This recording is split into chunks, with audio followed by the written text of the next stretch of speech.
After football, for a lot of players, it means going into punditry. Some turn to coaching or working in the game in other ways. But what about the rest?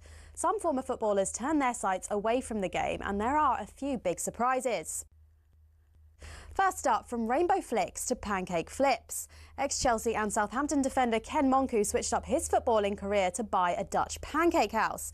He bought out the shop, which had been his favourite pancake spot as a child, and before long he was mixing the batter and getting behind the stove.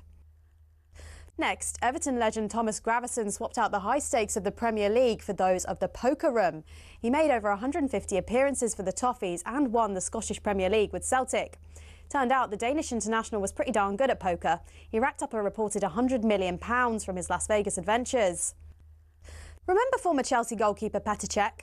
Turns out football nets weren't the only goals he was pretty handy in front of. After retirement, he became a goaltender in ice hockey. Same skills, very different surface.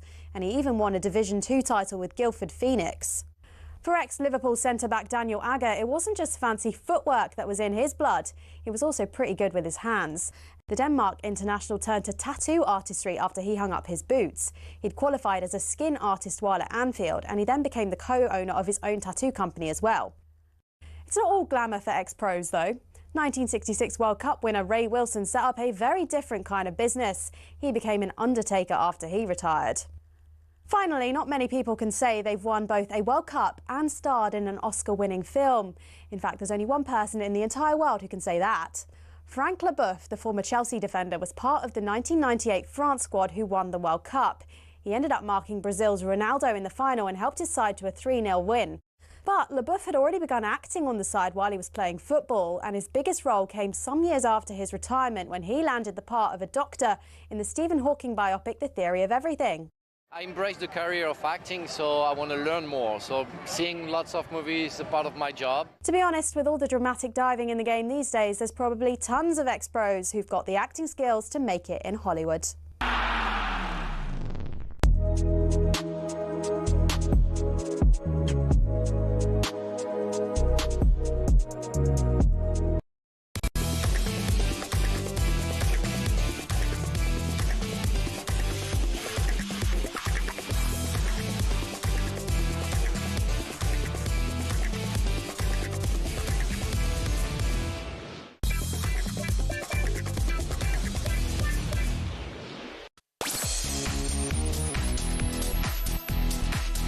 Good afternoon, just gone 4 o'clock, so you know what that means. This is Drive, Ade Oladipo Gabby Agbonlahor. Coming up today, we're going to discuss another dramatic night for the Lionesses as they booked their place in their third major tournament final in a row. That deserves congratulations already. After the Italians used the dark arts to try and keep hold of their 1-0 lead, we want to know, is it time for an injury stop clock in football? I think that'll stop it, wouldn't it? It would.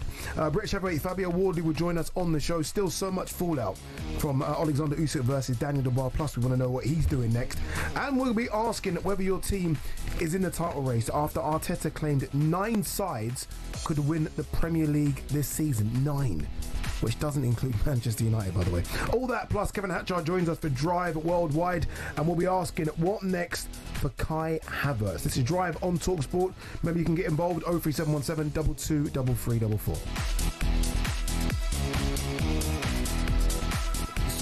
What's going on? Can we put the camera on Gabby? Honestly, mate, no reason, mate. Look at this. These come out right. All these new fancy. These come out. They come out in my bag. Yeah. But I'm putting them back in like this. But like, for those listening and not watching, he's got like these new fancy. I'm going without any at all, mate. Yeah. Well, I mean, you can do old school like me if you want. They complain about them though. They do complain about them. I've got in trouble and I'm still doing it, which isn't good. England rode their luck again. Oh. I mean, like Serena Wiegmann's clearly a fantastic manager, and I mean, 3 tournament finals in a row. You have to give her plaudits, but I think some of the tactics yesterday, I don't know. You know, defensively, England don't look good. They look a bit leggy. Yes, for some reason, they look really leggy. But Ade, when there's been tournaments, look at the men's tournaments and previous tournaments for the women. Yeah, when players looking leggy, you've got a squad of players for a reason. Yeah, do you know what I mean? You don't have 11 players, you've got so many subs available because the players are leggy, you've got quality to bring on. Simple. So start Chloe Kelly, start Agumang, start these players that are fresher, have played less minutes. It's quite simple. What I got home I was trying to watch some of it on the train, and of course, Avanti West Coast don't get good signal or good internet, of course, as everyone knows. So I got home, and I checked the score. It was 1-0, 1-0 down. Yeah. And I'm thinking, oh, it's 75th minute, then it's the 80th. Where's Agyemang? I had to check the bench. Just to see that she was actually I check on the squad. app, the bench. It said, is she in the squad? Or has she been ill? Has she not been picked? I'm like, why are you waiting till the 85th minute? Crazy. And you got away with one again. Yeah, Chloe Kelly in the 77th minute. Agyemang in the 85th minute. What are you doing? What are we doing? But mate, you try and do that against a Germany and a Spain in the final, one of them two teams, and it'll be over before. I was about to say, you'll be out of sight. I mean, they'll be out of sight in the first half if you do that. But look, the Lionesses are into their third consecutive final, so we do have to give them plaudits for that. Dramatic against Italy. We said it was going to be dramatic when we spoke to Courtney Sweetman-Kirk, and it was live right here on talkSPORT. Torres cross, Bonansea, back post has scored! She's rifled it into the top corner! What a moment for Italy! But such sloppy defending from England! Such poor defending from England, which you've seen time and time again this tournament. Well, doesn't this just sum up England at these Euros? Lauren Hemp with an in-swinging cross, Mee gets to it, Agyemang is there, can she put it in? She does! The comeback queen has done it! Kelly, save! Kelly there again, it's in! England 2, Italy 1. This is just extraordinary. And England are one step away from making history again. And football could still be coming home again. I said this the other day. Someone needs to check on Joe Shannon. Like, honestly, he's given absolutely everything on comms. One of the best commentators in the business. 100%. England's bid to retain the Euros are still alive after they beat Italy 2-1 in extra time live on talkSPORT. They had to come from behind once again, with Michel Agyemang scoring the equaliser in the 5th minute of second half stoppage time. And it was a great goal as well, by the way. Then Chloe Kelly scored the winner in extra time as she tucked away the rebound from her missed penalty. They will face either Spain or Germany in the final, and you can find out who wins that semi-final. That's live on talkSPORT 2 tonight, 8 o'clock. Sarina Wiegman spoke to talkSPORT after the game last night and looked back on another dramatic evening. I have, same as you, many emotions. Relief, happy. It feels surreal that we did make it while we were really struggling in the game. Well, we didn't start. Well, we started okay, but they scored a goal. But we had a little bit the tempo. We couldn't get the tempo in the game. We needed more energy, and then they scored a goal. You know, when Italy scores a goal, like that's their mentality. They just build up a wall, and they're very dangerous in the counter-attack. So it was so hard to break that down, and it cost us about 92 minutes to finally score a goal, and that was an absolute relief. And well, at that time we thought we have them because we're up, and I think we were a bit fitter than they were, had more energy. But then, yeah, of course, also in the extra time they got an opportunity, we got an opportunity, and then we got the penalty. And in the second phase we scored it. How dramatic it can be.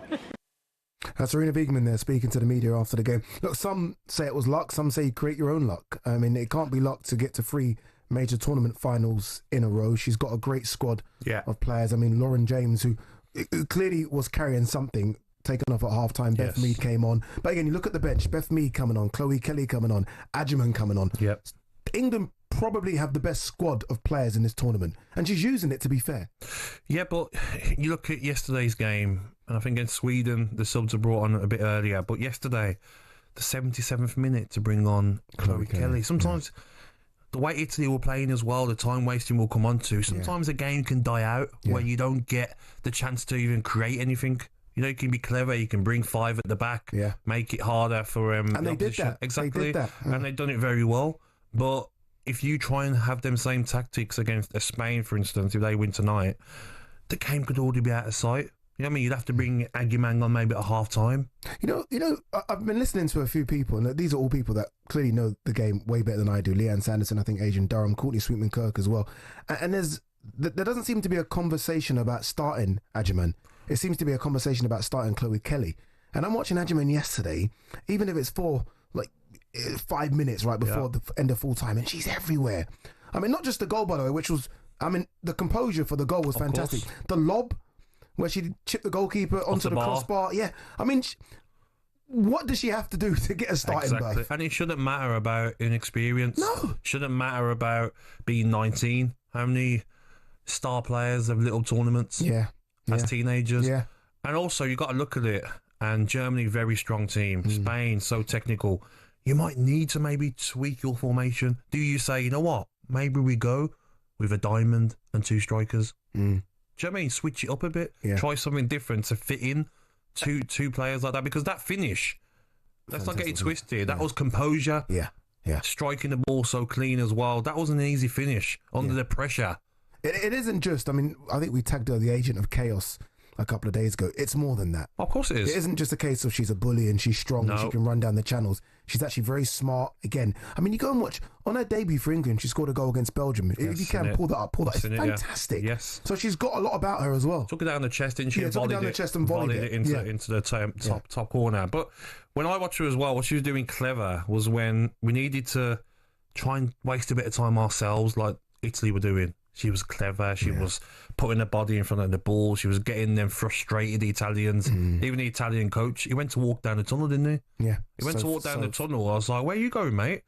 So where's that same energy where you were smiling when it was nearly done? Do you know what I mean? Don't be a sore loser. But there is an argument to say you find a way to fit Chloe Kelly in and Agyemang. All right, playing devil's advocate, because there are going to be some people that are going to come on and say, 1 second, but she's so good off the bench. He's such an impact player off the bench. And we've had these players in the history of the Premier League. He's the biggest one, right? The super sub. And maybe, and again, I think Durham said this yesterday, when legs are tired, that coming off the bench with the last sort of 15, 20 minutes is a nightmare. So maybe there is an argument where you do unleash her off the bench in the last 20 as opposed to starting her. 100% there's that argument. But what I look at is her impact. What can she do from the start? Do you know what I mean? Like, maybe she starts and... you look at 50, 60 minutes and maybe you need to bring her off because she's not used to starting for England. But I just look at how good Spain are, mate. Yeah. I feel we need our best possible players on from the start. You can't go 1 or 2 behind Spain. And by the way, for those that might have not watched the women's Spanish team, exactly like the men's team. Yes. Keep the ball and you do not get it back. Popping it. They're physical as well. Yeah. Like I said to you the other day, I watched the Arsenal versus Barcelona final. They're not just technical, they were physical. Yeah. Arsenal defended for their lives in that game. And that Barcelona team is basically the Spanish team. Exactly. Yeah. But just imagine, mate, if you're you don't want to have the ball, Spain, if you get Spain in the final, you can't count Germany out yet, but you say, you know what, we're going to sit behind the ball, we're going to play a diamond, we're going to get 2 strikers. You know what? You don't come back. Yeah. Russo and Agyemang, you don't come back. What are you going to do, Spain? Yeah. Are you going to leave 2-1-2? All right, then counter-attack. Happy days, all the best. It's going to be interesting to see what happens with Lauren James. Again, she went off at half-time. The reports are she's carrying a little niggle. I think she looked a yard off it, regardless. So even if she's fit for the final, I think there has to be a conversation about Beth Mead starting or Chloe Kelly instead of Lauren James. Ade, how many tournaments have you watched in your life? Look, let's go back to the men's game. And your players have started tournaments, but they haven't ended tournaments in the team. Yeah, you see it all the time. The one that stood out to me was it Foden when he dyed his hair blonde. Dyed the hair, and it wasn't working. It wasn't working. Off you go. You don't finish the tournament. Someone else comes in. So the squad of players is there for a reason. Your players looking tired and they're not at it, and they're looking like they're not listening to tactics or whatever. Okay, let's make some changes. Yeah, because if you are on the bench and you're watching that, you're thinking, what have I got to do, Gaffer? I'm fresh, Gaffer. Let me in. Let me in. Let me in, Let Gaffer. me on. What did you make of the Italians and their time wasted? I don't know if we're just being sort of patriotic here, but it was so annoying, though. And, I mean, look, we're asking the question here. So, look, phone lines are open. You can text as well. Text us 81089. You can give us a call, 03717 223344. Should there be a stop clock now introduced, whereby if you do go down, it's easy. Ref, just stop the clock. And players will stop doing it because they waste time so much. What I would say is that we've got better at that as a country over the last 3 or 4 tournaments. We've got better. I still feel like we're so behind in it, though. Yeah, but it's always happened over the years when you play against Spanish teams and Italian teams. Any little touch, wow, ref, what? And you're like, I haven't touched you. But do we need then to know the dark arts a bit 100%, more? 100%. Yeah. And I've noticed we have in recent tournaments. We are real time waste. We can go down with a little touch, no problem. And you see some of these countries that have created this style of football, the dark arts, they hate it then. Yeah. Even when Italy needed a goal last night, after the penalty. We were taking our time. Agimang was like... Throw-ons were taking longer. Yeah, it was like holding you off and making it, keeping the ball and, you know what I mean, making it tough for the Italians. They were losing their head. Yeah. Hang on a second. Don't rush now. You weren't rushing 25 minutes ago. Don't rush now, guys. Take your time. Yeah, you're all right. Look, we're going to take your calls on this one. 03717 223344. It's simple. Should there be a stop clock to prevent time wasting? I honestly, I think there should be. Imagine you look up and it's 70 minutes and you look up again and it's 71. Yeah. 10 minutes later. That's it. What? We're on 71 minutes. I think there should be, and I think it would stop a lot of people just diving, wasting time, rolling around, trying to do, again, just the time wasting thing. So what I don't like? 03717 what? Because I know it's going to affect my team the most. Go on. Goalkeepers, they've got 10 seconds, haven't they? Yeah, your Emmy Martinez holds on to that ball for about a minute. Then you can see the corner. Yeah. So there could be a lot of... Something needs to change there. Honestly, something needs to change. When we come back, Adrian Durham, who was in Switzerland, wasn't too happy, I don't think, with England's performance prior to Agyemang getting the goal. He's going to join us next.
afternoon, you listen to Drive on talkSPORT. Ade Oladipo Gabby Agbonlahor and Motorpoint. Thousands of cars, all unbeatable prices guaranteed. Just head to motorpoint.co.uk for more details. Still to come, we're going to be asking if your team is in the title race this season. Mikel Arteta said up to 9 teams could win the Premier League. We're going to list the 9 that we think he's talking about. Just quickly though, Brighton striker Evan Ferguson has joined Roma on a season-long loan. Good luck to him. And it's the first day of the 4th test between England and India at Old Trafford. Watching for talkSPORT is Sam Ellard. India 163 for 3 underway in the evening session. England's plans here are pretty simple. They've gone with a short ball tactic, packing their field on the leg side with fielders trying to tempt the Indian batsman to take the bait and to go for it. On a couple of occasions they have done. Sai Siddharthan hooking Jofra Archer, nearly picked out Bryden Carr's out fine leg. In Archer's next over though, we saw a glorious pull to deep mid-wicket from Sai Siddharthan for a boundary. Rishabh Pant's first ball after tee, he tried to charge Bryden Carr's, didn't get all of it, went for a single, but his intentions are clear. England didn't pick up a wicket in the morning session, picked up all 3 in the afternoon session. Jaiswal for 58, KR all for 46 and Gill for 12. Sai Siddharthan at 3, back in the team, not out on 35. Rishabh Pant has 8. It's Archer and Carr after tea. India 163 for 3.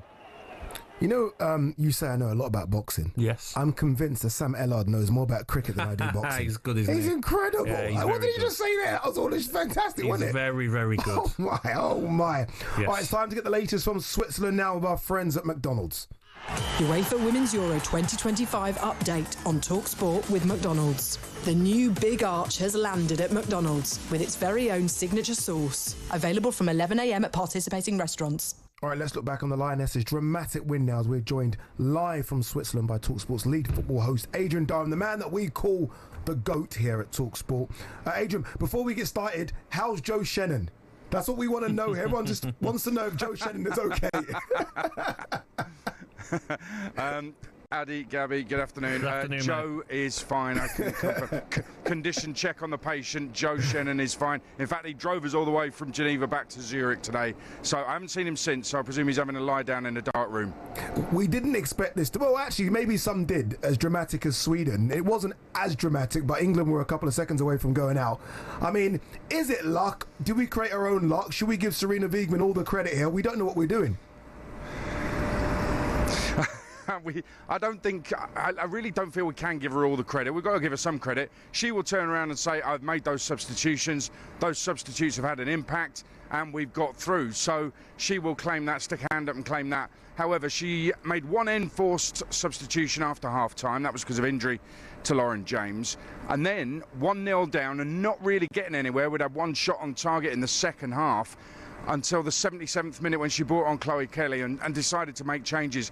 That, to me, is way too late. You've been talking about the Italians spoiling tactics, and they were very good at those. 77 minutes to make those changes was way too late. So I think Serena Wiegmann got very lucky. The question still remains, should Chloe Kelly be in the starting lineup? Another question remains, why on earth wasn't Chloe Kelly the one brought on after 45 minutes? So there's all sorts of questions need answering, but the reality is England got through, and if they get through in the same fashion and win the final on Sunday, nobody's really going to have a problem, are they? But talking about the game, Adrian, I got home and it's about 65 minutes gone in the game, and I was looking, I'm thinking, where's Chloe Kelly? Where's Agyemang? And it got to 80 minutes and Agyemang is still not on. I feel we got away with one. I really do, Adrian, with that composed finish from Agyemang. If you do that against a Spanish team or German team and leave it that late, surely the game could be gone. Yeah, I mean, Spain could. I've seen Spain in this tournament, and when they're at their very best, they can absolutely rip teams apart. And we could have been 3 or 4-0 down by the time those substitutions were made. Listen, I don't really know what's going on in Serena's head for her to leave those substitutions that long. It was an almighty gamble. I think she's got incredibly lucky. The substitutes have kind of got her out of jail, really, to a certain extent. But listen, she keeps getting to tournament finals. I'm not really sure how we can possibly criticise her. It's a weird one, because what you say is absolutely correct, Gabby, and yet we keep winning and going through and getting to finals. So this run reminds me of England's men in the Euros last year. Yeah. They didn't quite convince anybody, got themselves to a final and then lost to Spain. it feels to me like exactly the same thing could be happening this year to the women. But let's talk about Michelle Ackerman. Fantastic goal, composure as well, especially when you consider the time left on the clock. I'm almost in the camp that you're in, Adrian, where I feel like she's a fantastic impact sub as opposed to someone that starts. I can imagine sort of the fear now in all defenders seeing her warm up with 20 minutes to go, knowing, okay, look what's going to come on the pitch. But is there an argument that she does start, especially with Lauren James potentially out of the final? This is a very interesting debate. It's the hot topic around the England camp at the moment, certainly around the press corps and the fans. What I would say is this: Michelle Ackerman didn't come on until 85 minutes. Wow. That to me is absolutely baffling, and yet she's still got an equaliser. I loved afterwards when they're celebrating with the fans, they turn Sweet Caroline into Sweet Ackerman, and I just think that's so beautiful. Quality. Imagine being 19 and being 19 years old. Amazing. And you're that much of a hero in the fans of the travelling England fans, who, by the way, have paid a fortune to get out of here. And just on the substitutions, those England fans have paid a fortune. They stayed positive throughout the game. They must have been wondering, Serena, are you going to make changes? Well, she did in the end. And Michelle is very popular in the squad. She's very popular, obviously, with the fans. In terms of whether she starts, I think that impact substitution is exactly what is needed from her. Alessia Russo works incredibly hard during the game, tirelessly, probably the hardest worker and the most consistent performer. She hasn't had the goals, she's got just one, and she scored a penalty. She's got assists in this tournament. I think she's been one of England's better players. To leave her out would be harsh. To go to two up top changes everything dramatically, and too dramatically for a final. I think if you look at England's tactics in this tournament, where they're one of the teams that have played a lot of long balls, and I don't think that's going to change. That's going to continue in this tournament, and that's going to be a complete clash of styles. If it is Spain they meet in Basel in the final on Sunday live on talkSPORT, that is going to be a complete clash of styles, and that to me is the only way England can possibly have a chance against Spain. So I wouldn't put Michelle Ackerman in the starting lineup. I would have her on the bench, and I would believe that she can make a big impact. But Serena, bring her on sooner, please. Adrian, I agree with you on that, but wouldn't it just be amazing to think, you know what, Spain, have the ball, and we've got Agyemang and Russo on the counter-attack. Chloe Kelly in behind as a diamond, Adrian. Are you taking over? No, I understand.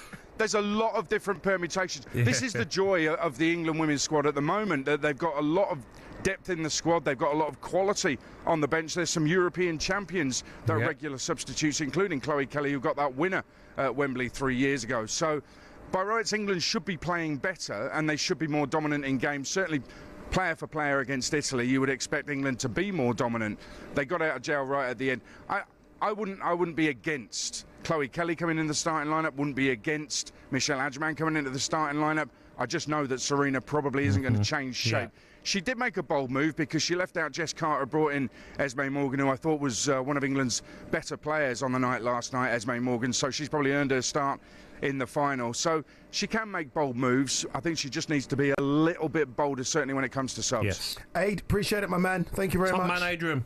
talkSPORT's lead football, everything there, Adrian Durham. All right, that was all thanks to McDonald's.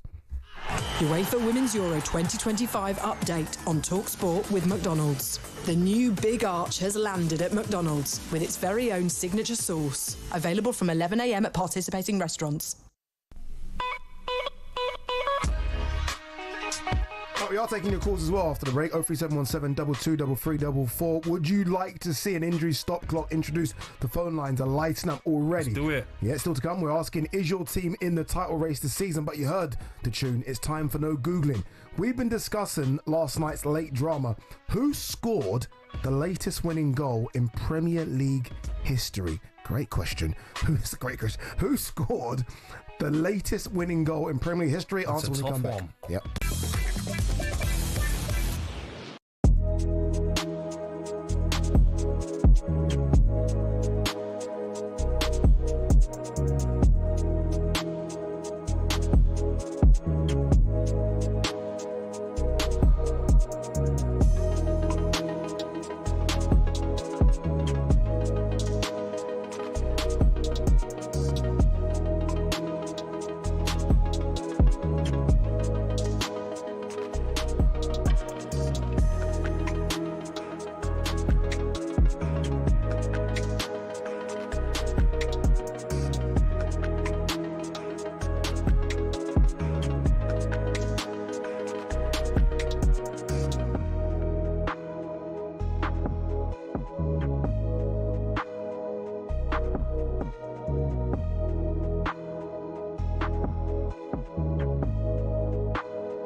It's not often you associate fan power with Chelsea Football Club, but one of the shining examples of it lies with a group called the Chelsea Pitch Owners.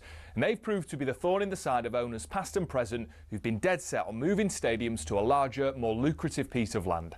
Essentially, the supporters group holds the freehold to the land on which Stamford Bridge sits. Former owner Ken Bates set it up at a time where some unruly property developers tried to evict the club from their ground. In order to prevent this, he established the CPO as a company that owned the pitch and offered the fans the chance to buy a share for £100. As well as that, they also own the rights to the name Chelsea Football Club, so if any owner wants to take them elsewhere, they can't be called Chelsea without the approval from the CPO. Now, in 2011, Roman Abramovich tried and failed to move them away from Stamford Bridge, and this has set a precedent for Todd Bowley and the current power brokers at Chelsea. They know any plan which involves moving from Stamford Bridge will require CPO approval from the now 13,000 fans who own it. There are fans who are concerned that if they stay at the bridge, they'll be left behind their domestic and European rivals who are moving to more commercially successful stadiums. But for the heritage and history lovers, Stamford Bridge is one of the iconic English stadiums, and to move away would be a grave mistake. It might not be as flashy as others, but stadiums like it have something about them that cannot be replaced. One thing's for sure, if Bowley wants to take Chelsea away from their home, he'll have to go through the CPO first.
How random's that? Lidl. This is such a random subject. Lidl, the biggest supermarket. I just find that so random. Yeah. Did you hear that just now in the news? Yeah, I'm not sure about that. Not Sainsbury's or Tesco. What would you say? Tesco for me. Yeah. I would have said Tesco. Sainsbury's, or Asda. Tesco. Aldi. I wouldn't have said Lidl. Yeah, Aldi's everywhere. Do you shop at Lidl? Shop anywhere. Dude, you don't even shop, dude. Let's finish your missus, does it? I don't do it, mate. Yeah, it's a drive. Ade Oladipo alongside Gabby Agbonlahor. Very random conversations to open up the show. The question before the break, we wanted to know who scored the latest winning goal in Premier League history. The answer? I guess Aguero. No, that's quite a good guess. Yeah, Cole Palmer. 101st minutes. And 41 seconds to be specific. Chelsea beat Man United back in April 2024. Man United losing again. Surprise, surprise. All right, still to come, we're going to be joined by... They're going to cancel us. United and Arsenal fans are going to come for our head. Still to come, we are going to be joined by WBA interim heavyweight champion Fabio Wardley, great guy. But now, Rangers have 1 foot in the Champions League qualification round after a 2-0 win at home to 10-man Panathinaikos yesterday. It means that their manager, Russell Martin, has made a winning start to life at the club. Good luck to him. He spoke to the media afterwards and said his team showed character after a very tricky first half. A few sticky moments, because we're playing against a really good team, good players, good coach, been together a while, longer than us for sure. But I was really proud and really pleased with the players, the way they got through it, and also with the crowd, the way they stuck with the team for a few difficult moments was incredible. So I think as a group we'll be much better for tonight. Well done to him. That's a big step he's done, I think, in order to get that job. I mean, like, some people were surprised he even got it, let's be honest. 100%. He's got it, and I like Russell Martin. I like the fact that he's going to stick to his guns, isn't he, as well? He's going to play his style of football, no doubt. Yeah, I was quite annoyed that I couldn't watch the game last night as we'd work just to see if he did stick to his, it'd be interesting to see if any Rangers fans would come on and explain to us what the game was like. Did they play that risky football from the back? But what I did like, mate, was the goals, especially the second goal. I mean, Gassama signed for Sheffield Wednesday, 21 years of age. The way he running at speed, cutting, and not many people go near poster. Do you know what I mean? Everyone goes far. Yeah, everyone does it on Henri. They send it out wide, don't they? Yeah. To shock the keeper near post at pace, great finish, and they sort of needed the second goal, mate. 1-0 going into that second leg. You know what the atmosphere will be like at Panathinaikos. It's all to play for, but 2-0. They can go there and hopefully get through. Yeah, and also, I mean, you mentioned Gasserman, young Finlay Curtis. I know. 18 years of age. I mean, scoring Champions League. I think that's his first goal for Rangers. Yes. I mean, his first goal was against Panathinaikos in a Champions League game. What do you do next? How do you go backwards from that? But that's what is good as well, is 2 new players to the team. Yeah. And that says to the likes of Dessers. Okay, then. Do you know what I mean? You've got competition now. Yeah. Other players in that squad that maybe thought they'd be guaranteed starters. You've got these young lads that are going to come and put you on your toes. Yeah, so if Rangers do qualify next week, and obviously now they've got a really good and strong position, they'll face Victoria Pilsen or Servette in the next round of qualifying. And I guess, look, we were speaking a bit earlier about if you're a Rangers, say if you're a fan and you're thinking, okay, we want to go deep in the tournament. Yes. Do you have a chance? Who knows, right? You get a good game at home in the Ibrox, you never know. Do Rangers... Is it best for Rangers to be in the Champions League? I know from financial it is, but in terms of winning games, Champions League or the Europa League? Like I said yesterday, I was having this debate with Ali, and he agreed that it'd be better for the Europa League. But then I look at it from the club point of view, and the money from qualifying for the Champions League, you're guaranteed 8 games now. It's not like before we had a group of 4. You know, you're guaranteed 8 games. Imagine the money that them games bring in as well. Yeah. And for qualifying for the Champions League, the finances... But you've got more chance of getting further in the competition in the Europa League. Look at Spurs. Look at it's just changed around. Look at the money they're spending now all of a sudden. Exactly. Yeah, winning that. So, and then if you're a player, a Rangers player, you want to be in the Champions League. Yeah, and that's how you attract players to the club. Obviously, Rangers is a big club anyway, but you can attract better players by being... And if you're Rangers, you're looking through and saying, Celtic got through to knockout stages. Do you think you can bridge that gap? They finished 17 points behind Celtic last season. They have to. Yeah, that's the aim, isn't it? They would have been told under no... Oh, they have to.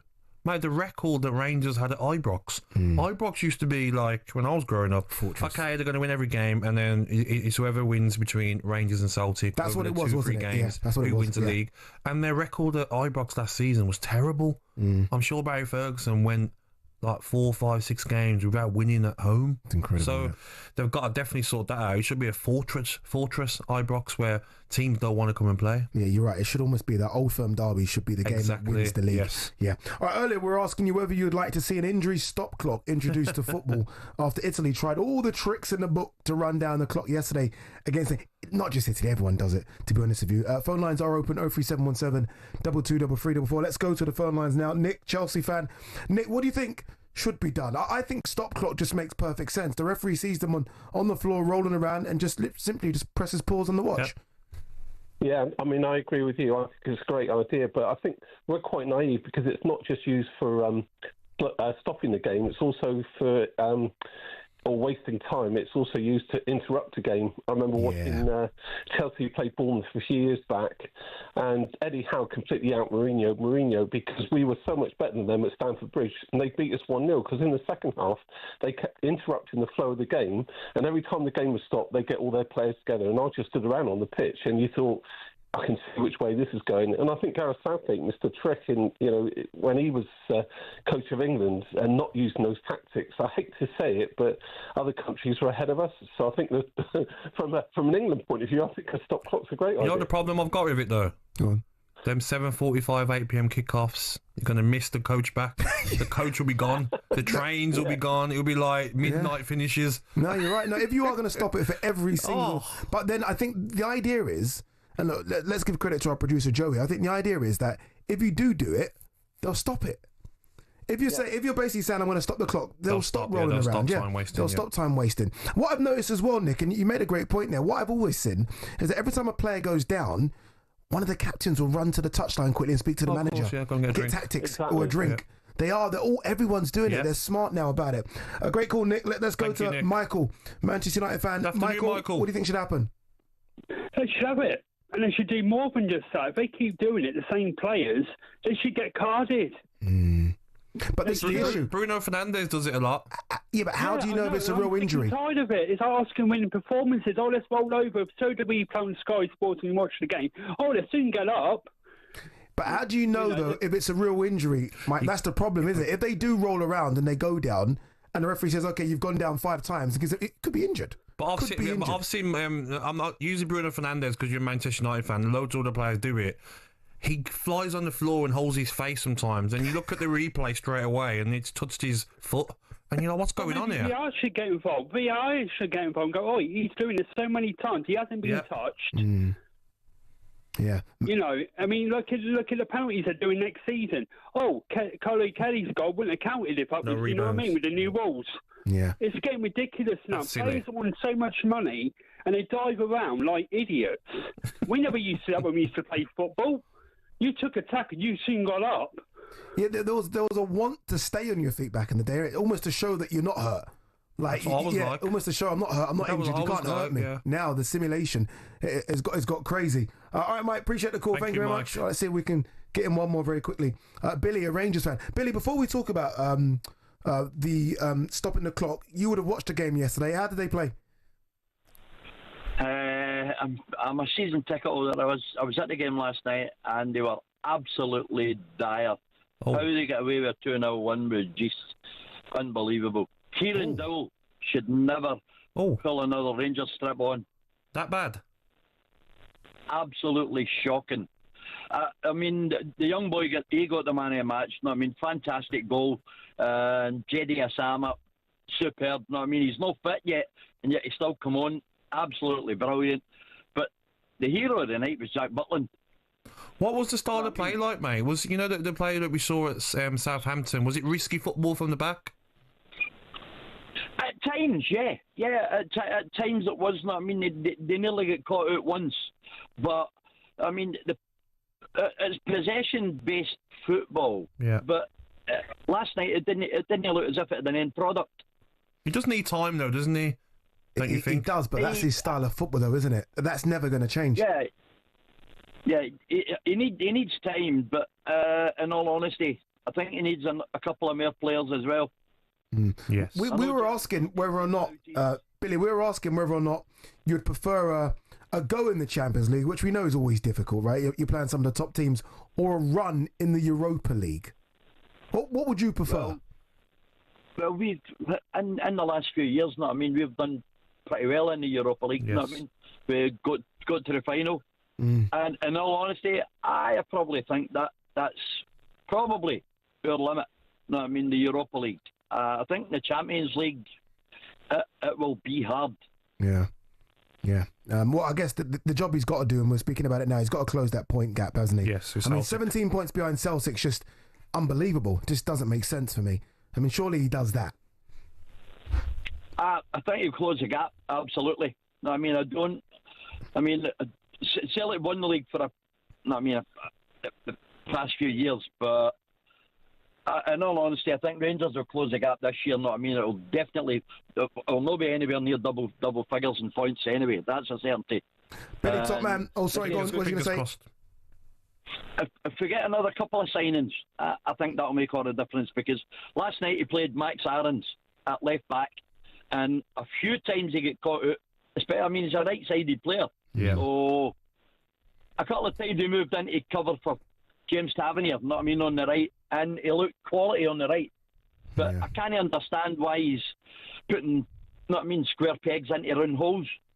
Yeah, I guess he's still trying to find out his best 11, isn't he? Trying to see where everyone can fit. Billy Top Man, great call. Billy. That's when you know a scoreline can be deceiving. I thought he was going to come on and rave about the performance. It was absolutely and they dire. had 10 men since, I think, 58 minutes. 10 men for a long the time. red card, so maybe the second leg will be... It won't be as easy as we think. Yeah. All right, Arsenal have been making loads of signings, but the question is, what does it mean for Kai Havertz? Remember, signed for a lot of money from Chelsea a couple of seasons ago. Has been bulking up as well, by the way. He's been in the gym, been on the old protein shakes. What next for him, though? We'll talk that when we come back.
I want to start this section by shouting out Jay Sheeps off Instagram, who clearly listens to the news a lot more than I do.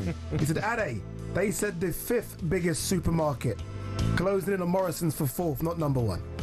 Why didn't you listen? Right. You didn't listen either, did you?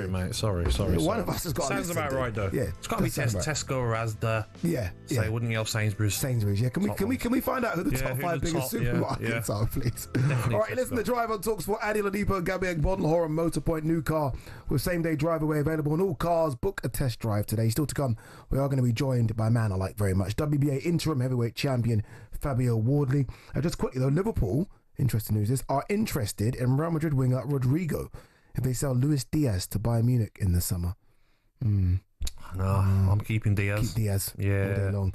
Eric Ten Hag looks like he's going to block Granit Xhaka from leaving. It says he will not be allowed to leave Bayer Leverkusen this summer.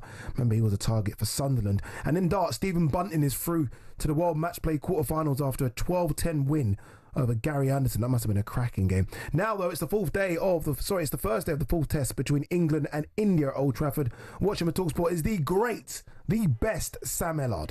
Thank you, Ade. Kind words coming from you. England searching for the fourth wicket in the evening session. India 195 for 3. When England picked up their third wicket, the score was on 149. England had got themselves back into the game with 3 wickets in the afternoon after a wicketless morning session. But the fourth wicket partnership worth 55 runs. Sai Siddharthan recalled for this match and at 3 has got 43. Rishabh Pant, the dangerous India wicketkeeper, has 25. We've already seen the first 6 of the innings. He came off the bat of Rishabh Pant, no surprise there. A full ball from Bryden Cars, it was in the slot, and Pant dispatched the ball back over the bowler's head for a 6. We've seen plenty of short stuff from England in the evening session. Only real opportunity for a wicket, a short ball from Archer to Siddharthan, who tried to take on the short ball, just missed the fielder Bryden Cars at fine leg. Liam Dawson back into the attack in the evening session, picked up a wicket in the afternoon session, playing his first match in Test cricket for 8 years. Sai Siddharthan's got 43, Pant's got 25.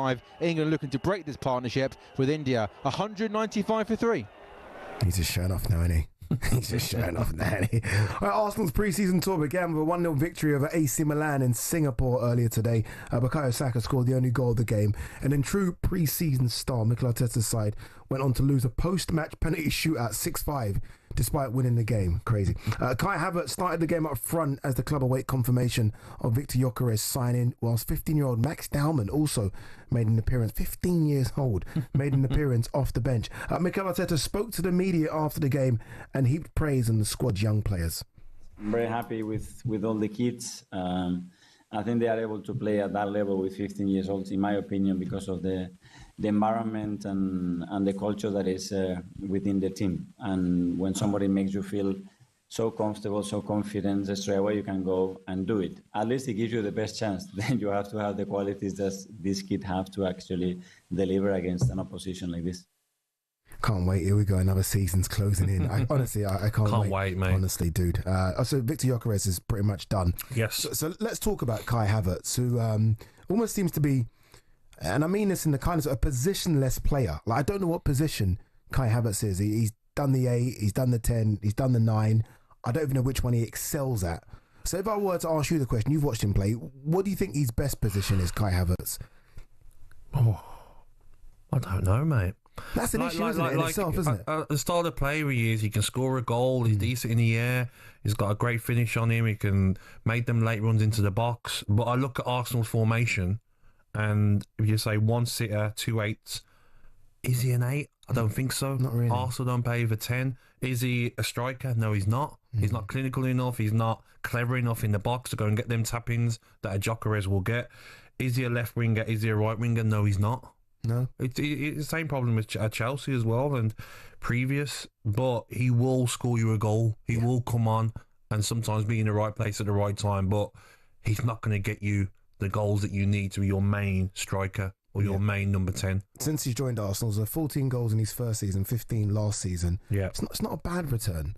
It's not a bad return for someone that doesn't play week in, week out, isn't always a starting 11 player as well. But I guess if you're an Arsenal fan, you're thinking, well, it doesn't matter because we spent a lot of money on him. Yeah. So there's no point me saying it's not a bad return. They spent a lot of money on him and they're going to want to get their money's worth. And I almost feel like they don't quite get it with Kai. I think Kai Havertz, by the way, I know he gets a lot of ridicule. I think he's a fantastic footballer. Yeah, you know what it is? He can be fantastic at times, but he can be frustrating at times. Especially in previous seasons. I've seen pictures of him now. It looks like he's bulked up. Why has he done that? Because he needed to. He's very lightweight. Yeah. He'd get bullied by defenders, always on the floor. Do you know what I mean? He needed to strengthen up. Is that him needing to? Or do you think Arsenal, Arteta, had a word with him and say, probably. Look, we're looking at you as maybe our number 9. Exactly. But you do need to kind of put on a bit of stronger. Size. Yeah. And we look at players like Mo Salah never gets pushed on the floor. Nope. Don't matter who he's playing against. Saka rarely. Yeah. So they're probably saying to him, you know what, you're a big boy, come on. You need to be a lot stronger. You're getting bullied here by these defenders. What he would do, Ade, he will always score you a goal. Is he clinical? He's a 1 in 4 sort of striker. That's not good enough. I looked at his stats earlier. 41 goals, 22 assists in 151 Premier League games. That's Chelsea and Arsenal. And before that, Bayern Leverkusen, he was at 36 goals, 25 assists in 118 Bundesliga games. So he's not at the level where you'd say he's going to be our number 1 striker. He's going to be our go-to winger or number 8 and number 10. He's not. But what he will do, he will get his game time. Arsenal are going to be going for every competition. Injuries. Enough game time to still stay in the German squad? World Cup year? Do you know what I mean? Well, Germany aren't at the level they have been over the years. If you look at what they've got available, I mean, Füllkrug can't hit a barn door. He's getting called up still. So he might still make that squad because they're not the best German squad that they've had in recent years.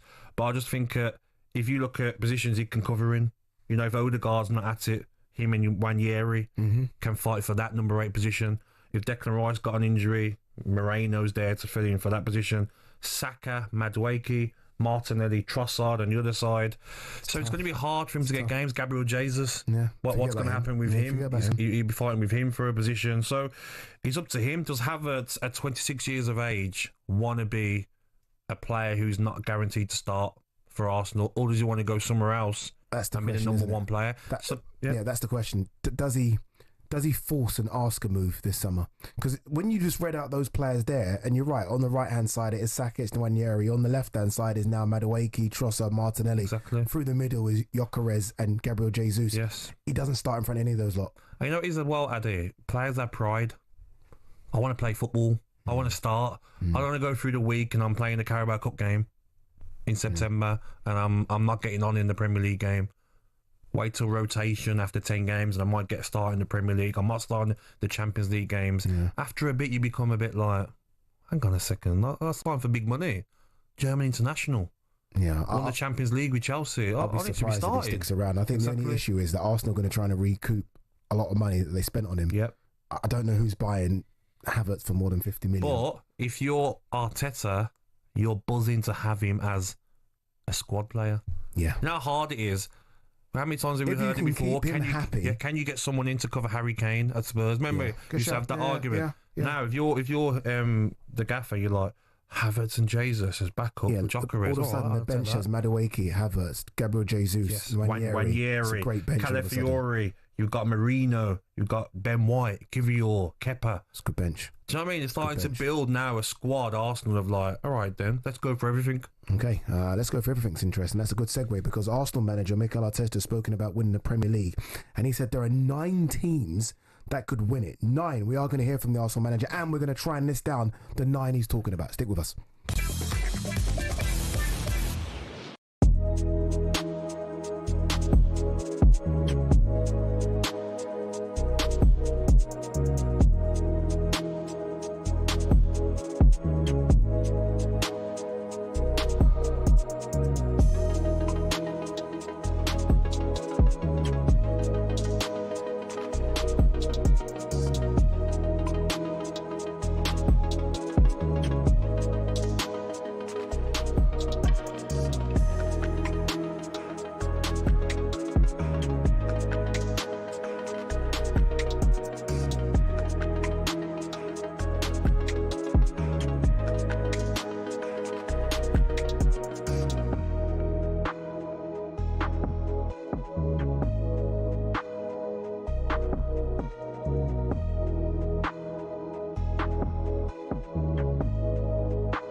after football. For a lot of players, it means going into punditry. Some turn to coaching or working in the game in other ways. But what about the rest?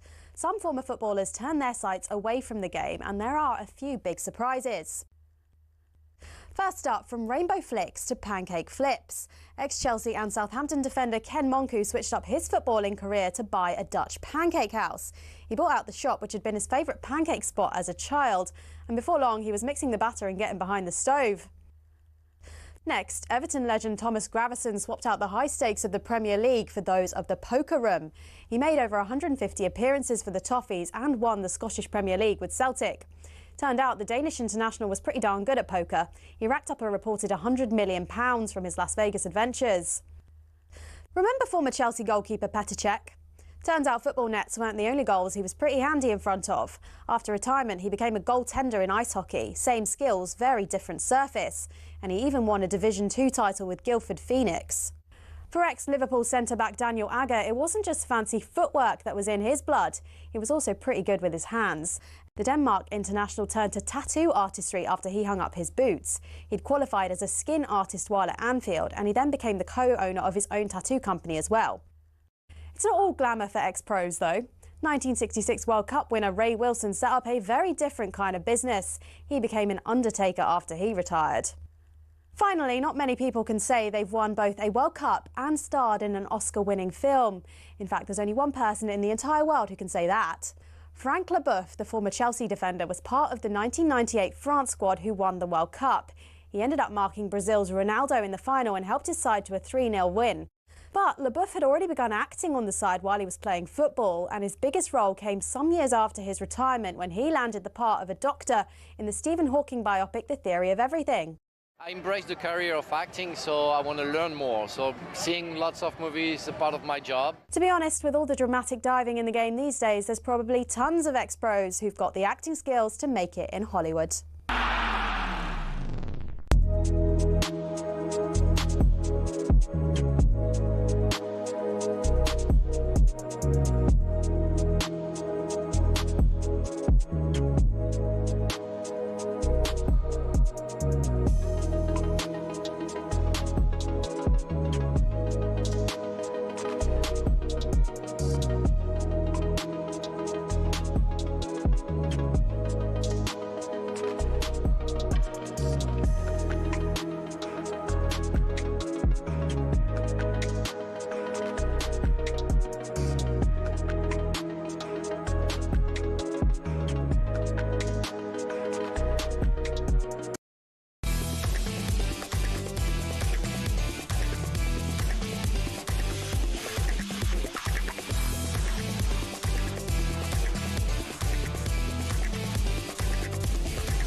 One second. So where's my drink then? We got water. One Sorry, second. mate. So Gabby left the studio and said, "Do you want a drink?" I said, "Yeah, I wouldn't mind a bit of water." Sorry, mate. He's I went been gone outside. 5 minutes and no you know water. What it was? I went outside and they said I have to pay for the water, so... No, they didn't. I'm that tight. I'm that tight. There's a water fountain right there. I'm that tight. I said I'm not paying a quid for water. Oh, nice.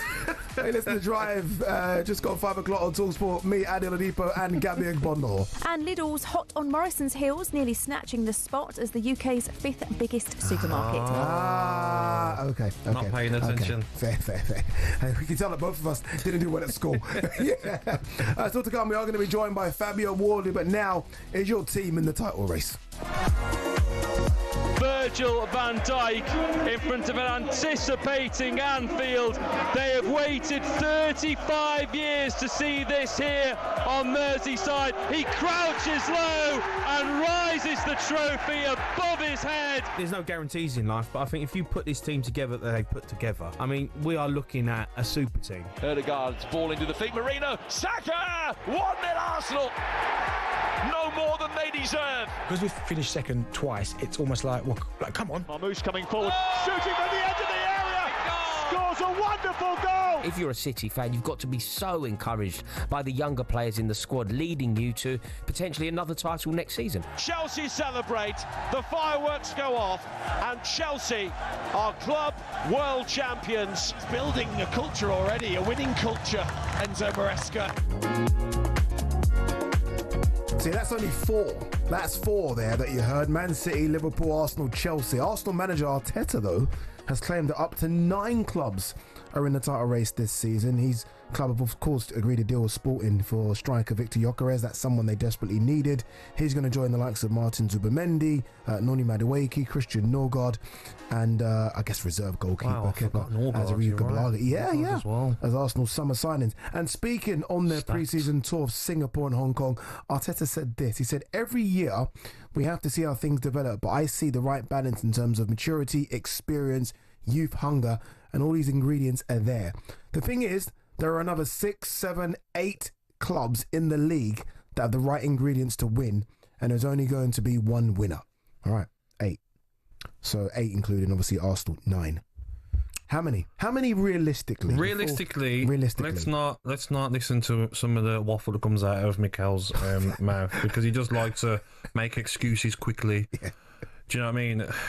It's obviously Manchester City. Yeah. The squad that they've built now, new players coming in. Liverpool, even if they didn't buy anyone, the squad they had from last year. Arsenal and Chelsea. That's it. You're putting Chelsea as realistic title they contenders. have to be, mate. Okay. Whenever I put on my Twitter, they're signing a new player. Yeah. It's Simmons, it's the centre half of Ajax now. It's how many players do they want? So can Chelsea just keep buying all these players and spending all this money? But no, top 4's good for them. Right, it's a project. Right. Don't get me started, please. No, you're right.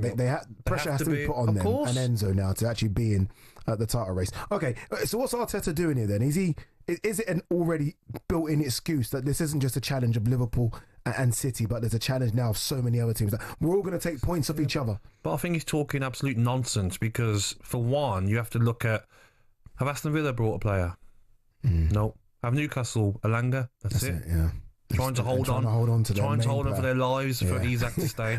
So Spurs, they've signed who? Kudus. Okay, so poor last season. They're not going to jump from nearly getting relegated to going into winning a title.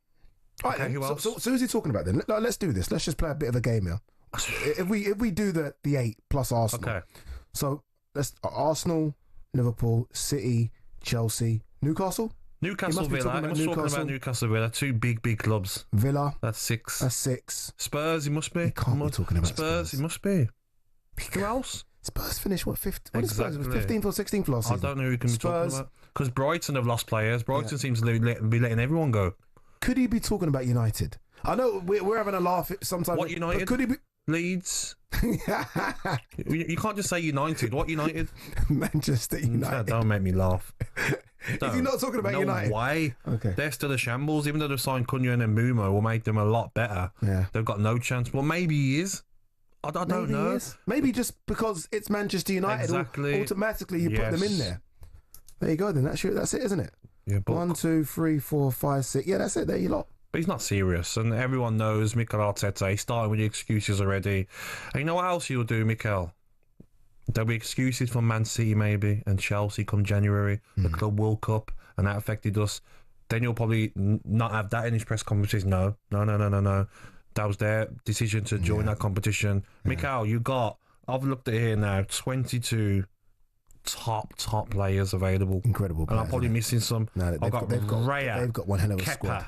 As your 2 keepers, Timber and White as your right backs, Louis Skelly and Calafiori as your left backs, Kivior, Saliba, Gabriel, and I'm missing out a new centre half there, Zubimendi and Norgard as your 6s, Declan Rice and Marino as your 8s on the left hand side, as your 8 on the right hand side, Odegaard and Ranieri, Saka and Madueke as your right wingers, Gyökeres, Havertz and Jesus as your strikers, your left wingers Martinelli and Trossard. 22. I don't hear no excuses. When did you do that? When did you write that down? We like to do our prep, Andy. I learn from you myself. That's pretty good. But I do like to do teams and what's available. And I'm looking at that, I'm like, mate, you need to be going now. No second place. That's got to be winning the league and trying harder to win the league. If you lose it by 2 or 3 or 4 points, and people say fair, okay, you should get another season. If they're finishing second or third, 10, 12 points behind the leaders, that's not acceptable next season. I don't think it's, when you set it like that and you read out the squad, I don't think it's acceptable for them not to go deep in every competition. 100%. Like that Arsenal squad there, that again, owing to injuries, right? If they get injured, like Saka got injured, that's a big injury for them. Of course, but that's why you brought in Madueke. You're not spending 10 million, you spend 50 million. Yeah. And that's why when I'm seeing people, absolute idiots, laughing at Arsenal signing Madueke, we don't want him. What are you talking about? Have you watched this guy play? There's a reason why he's got 5, 6, 7 England caps. Yeah. There's a reason why at Chelsea he's playing on that left-hand side or that right-hand side. When he's on it, he's a good player. His numbers have got to improve, of course, but he's a top player. And last season, Saka was out, and you had Sterling, who wasn't performing when he was coming on. Now Saka gets injured, Madueke straight in. Not top a problem. player. Experience as well. Exactly. Whereas when, and I thought he played really well at times, but when Ranieri came in, just inexperienced, too young. All of a sudden now you've got Madueke. And he'll probably start, but if he doesn't, come off the bench and be exciting. And maybe Ade, Ranieri's probably looking at, I want Odegaard's position. Suits me more in that number 8, 10. Is there any weakness in that squad? There isn't, mate. Nothing. There isn't. So there's nothing where another team will be looking at and think, attack that side, attack that side. Just so they're strong. We saw what Lewis Skelly has done. Calafiori as well can play centre-half. Isn't there a question about Zubimendi and Norgard? Isn't there a question about Zubimendi? Yeah, because we don't know how he's going to react to the Premier League. You know, it's a different sort of league. Because let's be honest, I'm going to say, look, circumstances around Partey, we're not going to get into that, but Partey was fantastic for them last season in that holding midfield role. I mean, if Zubimendi's replacing that, that's a big ask. Oh, 100% it is. But I'm sure, again, Arsenal aren't paying the big money they have for a player who, he'd come on, remember, against England in the Turned Euros. down Liverpool. For Rodri, turned down Liverpool, didn't want that. And also, Ade, like I said yesterday, it wouldn't surprise me if Madueke plays more on that left-hand side, get crosses in for Gyökeres. It's different now. There's no excuses where you might have Gabriel Jesus and Havertz who are coming short all the time. If I'm Arteta, Gyökeres, you're going to be in there. How many times against PSG were the crosses where no one's in there to even get a tap in?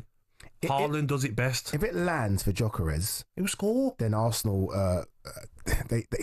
I still think Liverpool are favourites just because of the business Liverpool have done. But if it lands and Gyökeres kind of just goes straight away and starts to get, as you say, those balls in the box from Madueke, Martinelli, Saka, and he can really start to fill his boots, Arsenal are going to be a massive problem for everyone. 100%, man. You've got squad depth now. You've got Odegaard last season we've seen. He's getting taken off and I'm like, oh, you're taking off the captain, Odegaard. Never thought that would happen.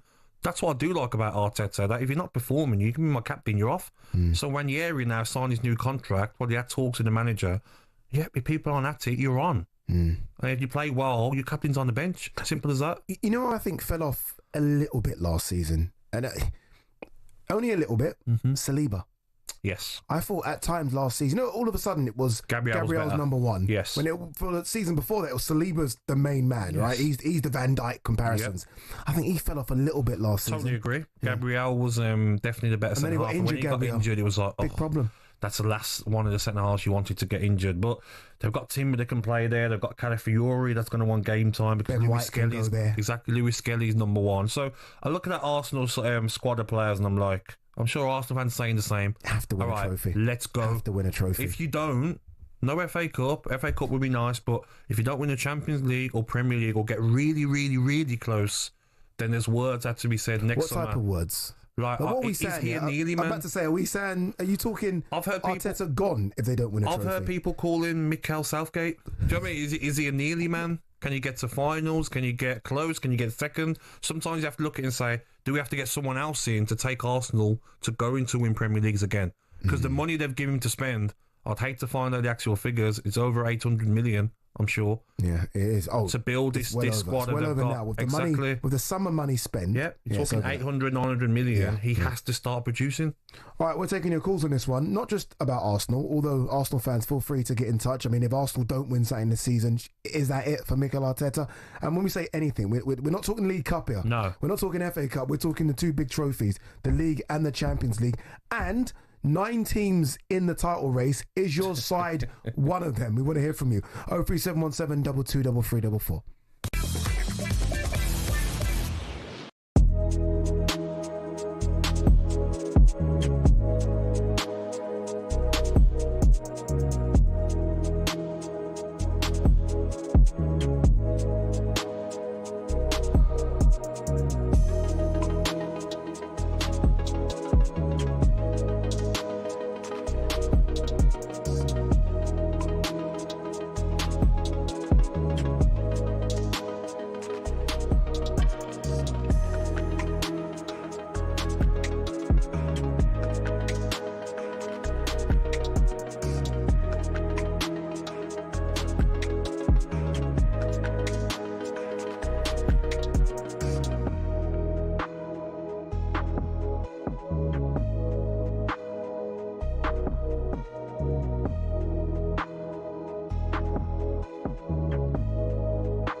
afternoon, you listen to Drive on talkSPORT. Ade and Gabby and Motorpoint, thousands of cars, all at unbeatable prices. Just head to motorpoint.co.uk for more details. Still to come, we're going to be asking whether you think talkSPORT has an agenda against your club. I know two clubs that 100% think talkSPORT has. I don't think the channel does, though. They think Arsenal fans Why? think talkSPORT. I don't know. Everyone's got an opinion. Every person that works on the channel has got an opinion on every team. I don't think there's an agenda. No.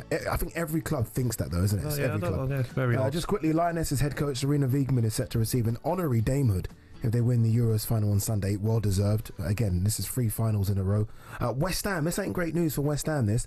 West Ham will be forced to temporarily move out of their home if the World Athletics Championship is staged at the London Stadium in September 2029.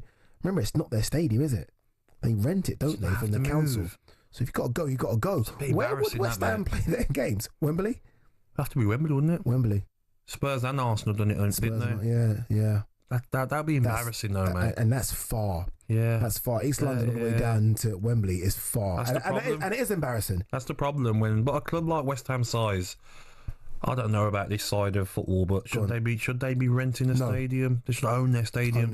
There is other clubs that don't own their stadiums. Yeah. But you're right. For them to move from Upton Park, which was a great stadium, to go and rent somewhere else. Nah. All right, it's first day of the 4th test between England and India at Old Trafford. Watching for talkSPORT is Sam Ellard. Drinks in the evening session on day one. India 212 for 3. No wiggers yet then for England in this evening session. Pant's got 37, Siddharthan's got 48. The 4-figure partnership worth 72 runs. We've had a remarkable 10-minute passage of play though. First Dawson bowling to Pant. Pant coming down, trying to smack him over mid-off. He wasn't too far away from Ben Stokes, but Ben Stokes just didn't pick the ball up and didn't even attempt to catch it. If he did pick it up, he wouldn't have been too far away from it. And then the final ball before drinks, Rishabh Pant trying to reverse sweep the fast bowler Chris Wokes. Only Rishabh Pant would do that. England wanted a big LBW appeal as the ball hit him on the boot. Given not out, they did review it, but there was a little bit of an inside edge as the ball hit him on the boot. But Rishabh Pant, it looks like, is going to come off the field. He's in serious discomfort because that ball went straight onto his boot. He's taken his pads, socks, shoes off. He's got a nasty gash swelling on his right foot. He's being helped onto like a cart and he's going to be driven off the field here. He looks in real discomfort. So Rishabh Pant on 37 is going to come off the field. We'll have to wait and see what this means for the test match. This could be a big moment. So as things stand, he's coming off on 37. Ravi Jadeja is going to come out. A nasty blow to the foot. So India 2-1-2 for 3, but with no Rishabh Pant. Oh, drama at Old Trafford. Back to Sam Allard a bit later in the show. All right, we are taking your calls now. Are your team, or is your team, in the title race? Mikel Arteta has said that there are 9 teams in the title race. Me and Gabby think he's just making excuses already. Let's go to the phone line and see if they agree or disagree. David, the Arsenal fan. David, win or bust this season, surely? Yeah, I totally agree. I think if it's not going to plan for Arteta by Christmas, I think his number might be up. Oh, man.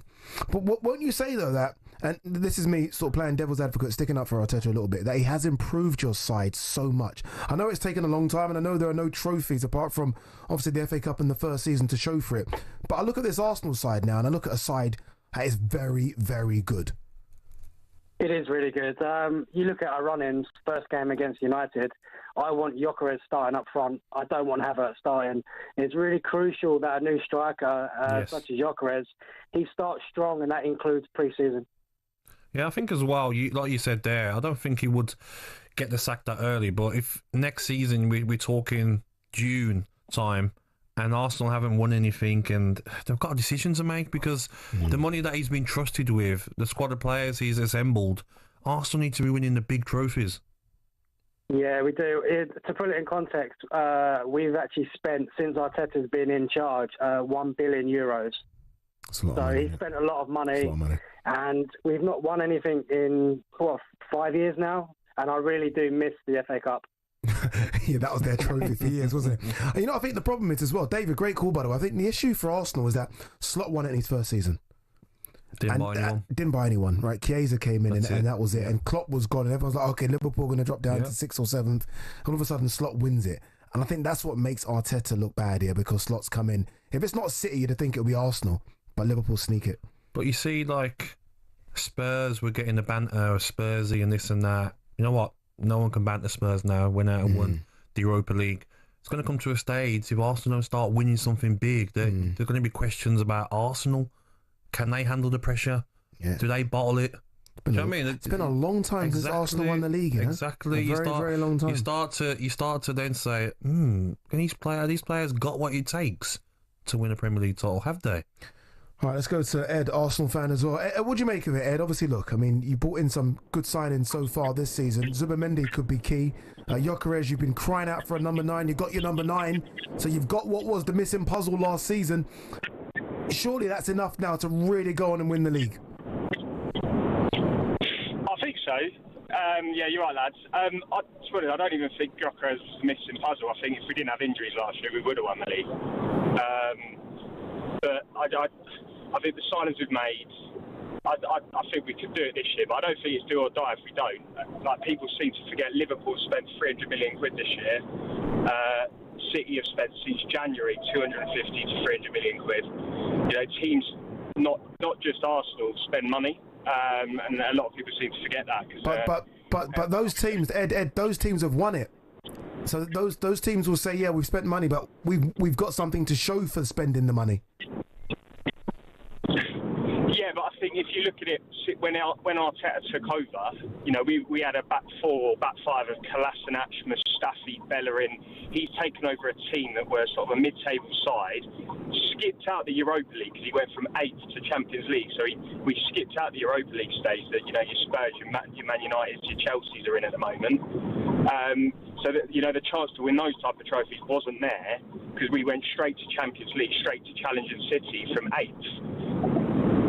So if you don't win anything, Ed, final one on this. If you don't win anything, you're okay with the project that Arteta's building at Arsenal? No, look, I want a trophy. Obviously, I want the excitement of winning a trophy. But, you know, I don't necessarily think it's got to be a Champions League or a Premier League. I think that's... So when does it have to be a Champions League and Premier League then? What year are we talking? 2030? 2000? When? Yeah, it's a great question. I mean, Fergie didn't win anything in his first 5 years, so... careful with that comparison. Yeah, I'm just saying, though, do you know what I mean? Like, legacies are built on sort of 10 years, like, not within... So Arteta's got 10 years to win the Premier League or Champions League? I'd have Arteta for 10 years if... You know, I mean, if we don't win anything in 10 years, fair enough. But I'll have Arteta for 10 years if we keep going the way we're going and we challenge 100%. Wow. He's loyal with anything else. Ed, appreciate your call. Thank you very much. Wow. He's not going to get that time, is he? Wow. I mean, I don't know. Of course he ain't going to get that time. I don't know, mate. No, he won't. He won't. And I think Arteta understands that as well. He won't. He's been given everything he wants. You want... At the time, one of the best midfielders in the land. Okay, let's break the bank and spend over 100 million. Yeah, no problem. You know what I mean? You want all that. I mean, he's been given... I mean, he's got Kepa as a reserve goalkeeper. Exactly. I mean, look at the players we read out there. I forgot Mosquera, who's Spanish under-21 player, signed for 15 million. So you just look at all that and you say, listen, don't get me wrong, Ade, if it comes to the end of the season, Arsenal lost by 2 points or 4 points, fair play. Then you're like, okay. Fair play. But if it's double figures again, then you're like, come on. Yeah, Something needs to change here. Something does. And again, we give Arteta all the credit. I think what he's done and the way he's turned it around has been amazing. But ultimately, it's trophies. 100%. At this level, top tier, it's just about trophies. Especially Premier Leagues from a club that's used to winning Premier Leagues. A lot of their fan base. Got to win it. You've got to win it. Remember the stick they gave Arsene Wenger, who was a legend when he stopped winning trophies, and top 4 became the thing. Yeah, the fans look what he did for the club. The fans wanted him gone. Wanted Arsene Wenger out. And he had so much credit in the bank and there were banners about getting him out. Exactly. So Arteta doesn't have that long. Nope. Ed must be in dreamland if you think that's the case. Another 5 years. Yeah. All right, still to come. We are going to be joined by Mr. Fabio Wardy, talk a bit of boxing. But now it's time for no Googling. We want to know, great question, who does these questions? Fantastic. Other than England, which country has had the most players win the Premier League? So other than England, which country has had the most players win the Premier League? Brazil. And you know what? If you're being fancy, nope. How many players? Answer when we come back.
It's not often you associate fan power with Chelsea Football Club, but one of the shining examples of it lies with a group called the Chelsea Pitch Owners.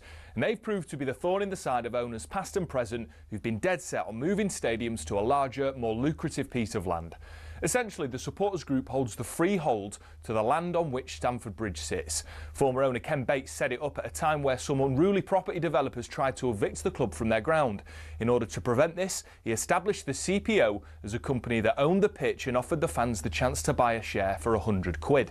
As well as that, they also own the rights to the name Chelsea Football Club, so if any owner wants to take them elsewhere, they can't be called Chelsea without the approval from the CPO. Now, in 2011, Roman Abramovich tried and failed to move them away from Stamford Bridge, and this has set a precedent for Todd Bowley and the current power brokers at Chelsea. They know any plan which involves moving from Stamford Bridge will require CPO approval from the now 13,000 fans who own it. There are fans who are concerned that if they stay at the bridge, they'll be left behind their domestic and European rivals who are moving to more commercially successful stadiums. But for the heritage and history lovers, Stamford Bridge is one of the iconic English stadiums, and to move away would be a grave mistake.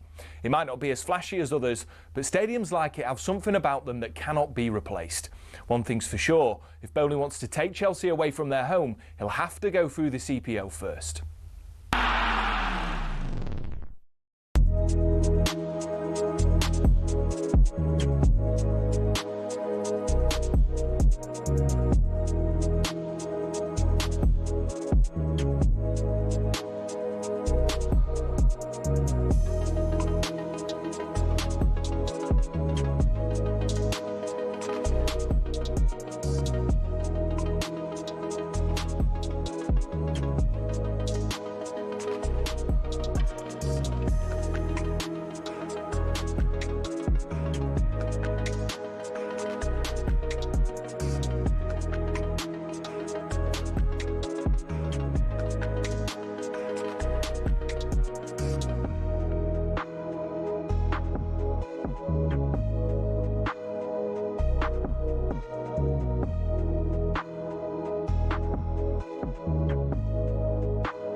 Drum and bass. It's got a little bit of drum and bass to this. Ade Oladipo, Gabby Agbonlahor, you're listening to Drive on talkSPORT. Remember, with you until 7 o'clock. The no Googling question, other than England, which countries had the most players win the Premier League? The answer... France. Oh, I told you. I told you it was France. 27 players. England has had 97 players. Third must be Brazil. Must be. Brazil must be third, yeah. Or might be some other random, like, you know what I mean? Just random. Sweden. Just like that, yeah. Denmark. Could be. All right, let's keep this man waiting no more. Because he is. Beats us up. Yeah, and he could easily quite do that comfortably, both of us at the same time. Easily. One finger. Let's welcome in the WBA interim heavyweight world champion, Fabio Wardley. Fabs, how are you, my man? Good afternoon, Fabio. Afternoon, boys. How we doing? All good, mate. All good. I want to come straight in, Fabio, to the fight on the weekend. Daniel Dubois, Alexander Usyk. There's been a lot of fighters, ex-fighters, fighters that are still fighting now have said that he swallowed it, he quit. I'm quite uncomfortable commenting, to be honest, because I know you guys go through. I know what it's like. I don't know what it's like, in that ring. The punches to the face, the bravery you all show. So I want to ask you the question, how do you think that fight went for Daniel Dubois? I think the term quit is very strong. I think there can be a level of realisation of I'm beaten here. He has my number.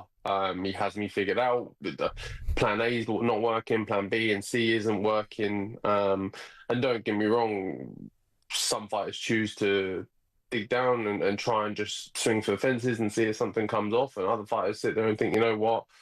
But someone like Daniel as well, young, still got a lot of talent, a lot ahead of him, just goes, you know what? tonight's not my night. This isn't my fight. This is not the one for me. Almost not save myself for another day. Not like he was in a grueling 12-round war, but he just goes, you know what? Maybe this is not the one. Go back to the drawing board and I'll restart from there. So I wouldn't like to put the word quit on him. I think that's quite a heavy statement, especially to a fighter that gets in the ring, because obviously he went down once, got up, and went again, and so there wasn't. If you wanted to quit, you would have just quit on the first time around.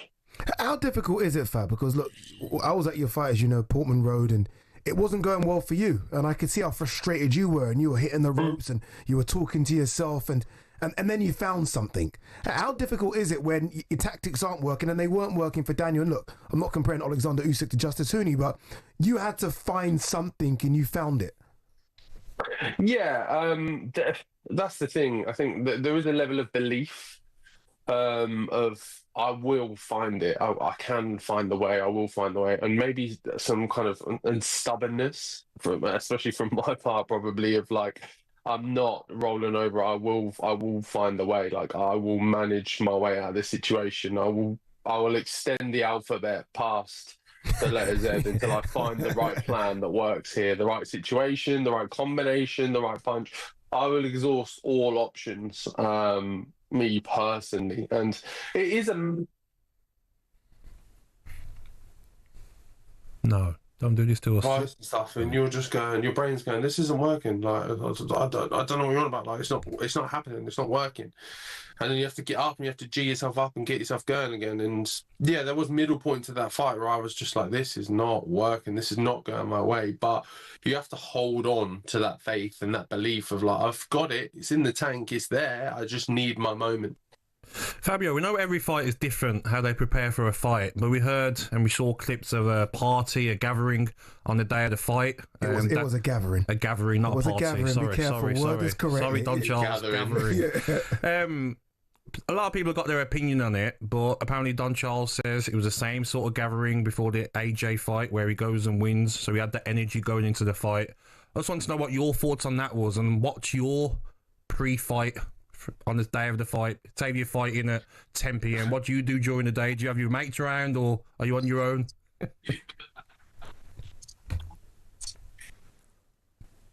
Oh, I think we might have lost Fabio there a bit. Fab, if you can still hear us, your sound's gone. Yeah, the signal, isn't it? Someone get Fabio back, please, because we're just getting into this. I know. Just getting into this, and I don't do this.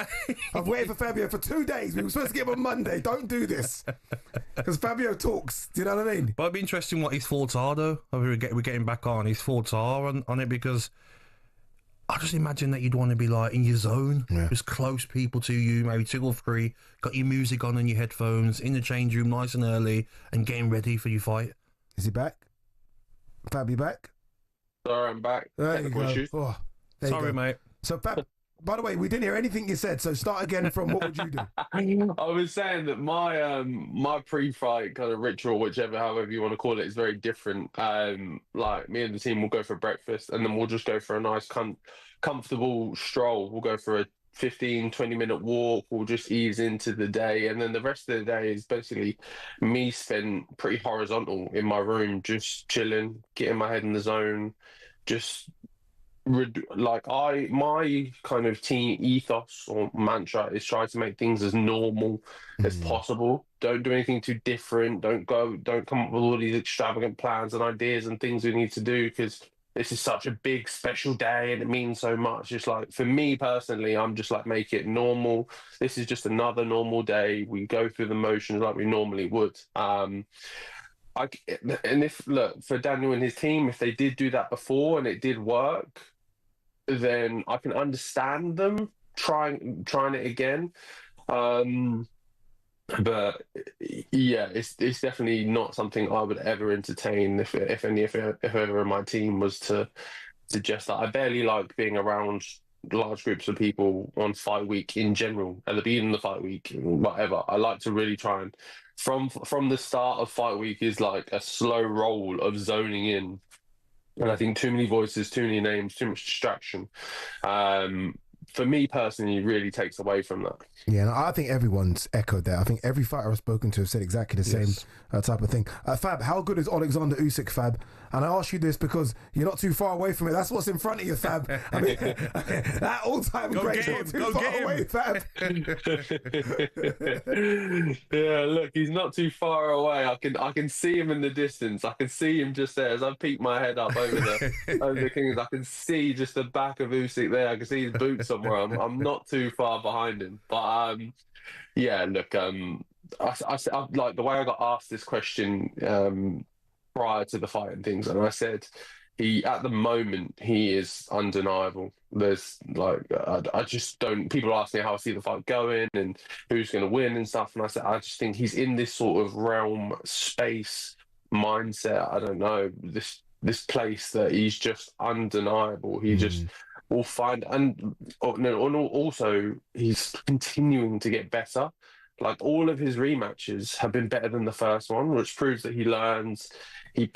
Obviously he retains and picks up information. So, which is something we already knew, but to the level that he's doing it now is just is baffling in a sense. So yeah, look, he is a generational talent and someone we should really kind of sit down and take a moment to be like, oh, we're in, because he'll be one of those that in 10-15 years we'll talk back on. Yes. But if we don't sit and actually acknowledge him for what he's doing right now in front of our eyes, we'll kind of miss it and we'll go, oh, do you remember when he did this and this and this and that and all the rest? And when actually he is one of the names that you will talk about in 15, 20 odd years of boxing, of an all-time great, and you'll put him on the list, and we're actually able to sit there in front and watch him in his prime doing his thing. No, well said, well said. Fab, you know where we're going next. It's always going to be what next for you. Before you give me a name, I want you to listen to this. We had American heavyweight Michael Hunter, who's been linked with you a few times. He joined Shabana Hearn and Andy Townsend in the studio on Drive last week, and he was asked what fight he wants next. I need a challenge. You know, I haven't been challenged in a while. I mean, I've been active, but you know, I haven't been on the big scenes because of you know, nobody wants to really, you know, step in there and challenge me. So that's what I came here to do, and I'm supposed to be fighting Kubrat Pulev for the WBA regular belt world title, and then shortly after, me and Fabio Wardley, hopefully I'll go to Ipswich and we'll you know, take care of that. So that'll be really fun. I like Fabio. I like the Fabio Wardley fight. I think if I come here and you know, we give the fans what they want, and I see he's a very athletic guy. He's young. He's hungry and he's learning. So I think that, you know, me and him, that's a good fight to clash. Fab, I feel like you're in a position where you've got loads of options. Obviously, you've got the WBA situation where you kind of have to look after that. But is that a fight that makes sense? I mean, when you weigh it up, risk reward, financials, filling out Portman Road again potentially, does a Michael Hunter make sense? Does he tick those boxes?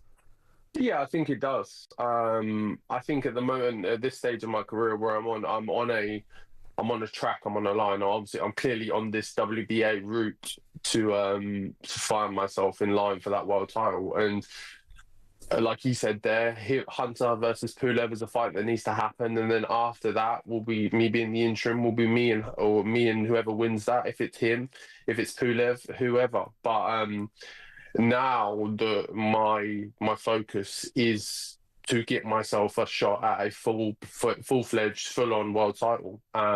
So whether it's him, great. Whether it's Pulev, great. However we need to get there is no problem to me at all. But I think he messaged me on Twitter a little while back or sent something to me, and I said, "Look, go deal with your fight, and I'll be here, sat ready and waiting." Like I'm not worried at all. Like I'm just chilling now. I've done my bit. I need them to go clear up their bit, and then whoever wins, come find me, give me a call, and I'll come see you. I was saying to you all the time, don't Ade, how exciting the heavyweight division is, because even earlier in the week, Simon Jordan had Lawrence Okoli and Josie Parker on his boxing show, and they both agreed that Dubois had swallowed it. So they played that to Don Charles, and Don Charles says, well, they're heavyweight fighters, so when they fight Dubois in the future, Let's see who swallowed it. Yeah. That's the exciting thing, isn't it, Fabio? It can come back to what people say when you've got to fight someone. Yeah, sometimes you got to be careful what you say. Look, everything we say, especially in this day and age, is recorded, rinsed, repeated, cut up, clipped, made to look a certain way or however. So, yeah, you got to be cautious in how you word things. But it is a very exciting time for heavyweight boxing. Probably one of the most exciting times there's ever been in the heavyweight division, because there is just such an array of heavyweight boxers, and then an array of styles and rivalries and back and forths and playoffs, and people like Okoli who are stepping up and stepping into heavyweight, and cruiserweight stepping up into that. And then you like you say, you've got Parker who's on a tremendous run, and you've got Daniel who, yes, coming off a loss, but still had a great resume running up to that. And then you've got the likes of Atalma who's coming through as well, and he's now doing his thing. So you can pick any level of heavyweight boxing you want, and primarily British heavyweight boxing as well. You can pick any level, and there is just something great going on there. You know what's crazy as well about that is that he named a lot of the guard coming through, as opposed to maybe the older guard. Because everyone was worried, like, what happens when AJ and Fury and Chisora and Dillian White go? And then there's all those names now that Fabio mentioned who are going to take, I think, the mantle and fill out stadiums like Fabio did in arenas. Yes. Quick one, Fab, on AJ. This talk about Jake Paul isn't going away. I almost thought it was going to come and go and it was going to vanish. I spoke to Jake Paul on Saturday, and he's adamant. He's like, yeah, I'm going to fight AJ. And I'm like, huh? And then all of a sudden I see pictures of Jake Paul with Turkey, and it makes me feel like AJ could fight Jake Paul, which sounds crazy for me, because I feel like AJ could take his head off in about a minute. Yeah, that's the only, like, it's 6 to 1, half dozen the other for me, because, like, there's a portion of me that doesn't want to see AJ in the ring with someone like Jake Paul. I don't feel like Jake Paul's earned that. I don't feel like this deserving. I don't feel like it has any real boxing worth.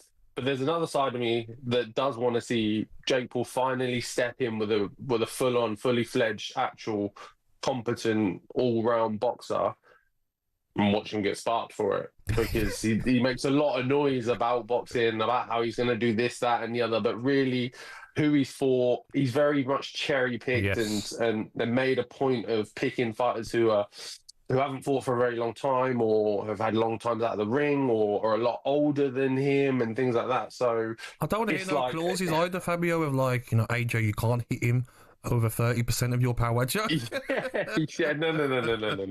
I want to hear nothing about that. Have a full, clean, normal bout, please, and I'll be surprised if you make it to the first bell. But it's not something I would really jump up and down if it got announced, but it's just one of those things. I obviously wouldn't be able to not watch it just to see what might happen, because again, this is no way comparable, because Ngannou was an actual fighter, but the jeopardy that happened in the first fight with the Fury and the Ngannou, when Fury went down and stuff, that like surprise factor will always be there. So it will always just catch a little bit of attention and want to be watched. Yeah, it'll be over in 20 seconds, I'm telling you. Fabs, appreciate you coming on, my man, as always. Can't wait to see you again, dude. All right, let's go to the cricket. Remember, Sam Allard is watching the game for us. It is the first day of the fourth test between England and India. What's the latest, Sam? A fourth wicket for England. India 236 for 4. Sai Siddharthan played nicely for 61, but is gone. Ben Stokes, the captain, with the breakthrough. Shorter ball. Sai Siddharthan takes on the short ball and picks out the fielder at fine leg. Given that we have 40 minutes left in the day, the new ball available soon. Rishabh Pant just retired. It felt like the wrong shot at the wrong time. He should have kept it on the floor, taken the single and rotated strike, but he played nicely for 61. A short while ago, Rishabh Pant, bad news for India, retired hurt on 37. A Yorker from Wokes hit him on the boot. Nasty gash to his foot, so he's off the field at the moment. So Jadeja's got 11. Shardul Thakur's just come to the crease. The new ball is 5 overs away. England would love 1 or 2 more before the close at 6:30. India 236 for 4. Cheers, Sam. All right, stick with us when we come back. It is the best of talkSPORT.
afternoon. You listen to Drive on talkSPORT. Ade Oladipo, Gabby Agbonlahor and Motorpoint just coming up to 6 p.m. Remember, new car with same-day drive away available on all cars. Book a test drive. I need a new car, actually. I have to give. Do we get a discount of talkSPORT presenters? Make sure what car though. Careful. Rolls in it. The Cullinan. Use Arnold Clark. Yeah.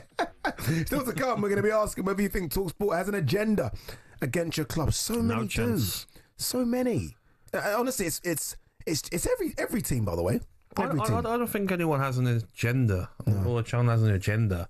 Every different presenter, pundit, whatever you want to call it, has their opinion on every team. Are there more like united voices though? I'm trying to think like what's the voice of the presenters?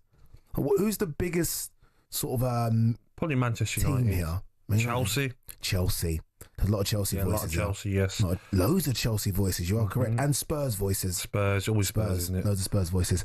So there you go, no agenda. All right, but first, the world's worst kept secret has now been confirmed. Marcus Rashford has signed for Barcelona on a season-long loan deal. The agreement also includes an option to buy, and he's going to wear the number 14 shirt. It's done.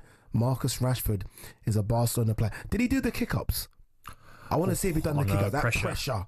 Not, he hasn't done the kick-ups yet. That is so much pressure. How you getting the ball up? Are you doing the basic like flick to get it up? No, you've got to put it on your knee first. You've got to do a basic, put it on your knee, and then if you try and do something fancy, only Neymar can get away with that. I know. Who was it that did it? It was someone done it. It was bad. It was awful. Someone done it and it was terrible. I'm just like, he couldn't do like 3-4 kick-ups. He kept dropping it. Yeah. You got to do simple, mate. You got to do simple. 10-15 kick-ups and boot it into the crowd. Just move it away. Just move it. As soon as you realise it's going away from you, just kick it. Get rid of the ball.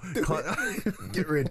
But look, Rashford, it's done. He makes that move to an enormous club with high expectations, and he's going to be surrounded by a fantastic player. The dressing room's going to be good for him as well. Yep.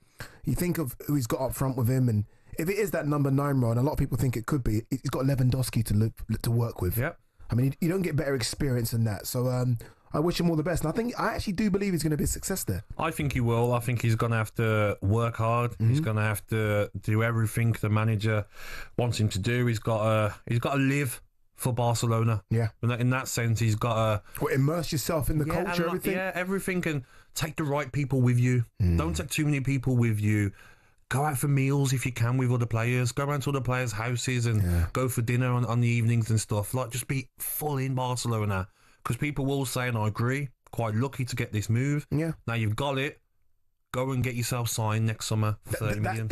You hit the nail on the head. That's what it is. He should be thinking, I need to stay here now long term. Yeah. So I've got to prove to Hansi Flick and the rest of the team what I can do. Exactly. Yeah. And I can't be snobbish about coming off the bench. No, not at all. You've got to accept that. The first 15 games Marcus of the Rashford, season, you know, he's going to be thinking, I might want to start. No, the first 15 games of the season, you might be off the bench. Aston Villa, he wasn't guaranteed to start all the way through, really. Yeah. He had to learn to get into the side, and some games he started, some games he didn't. Aston Villa, never mind Barcelona.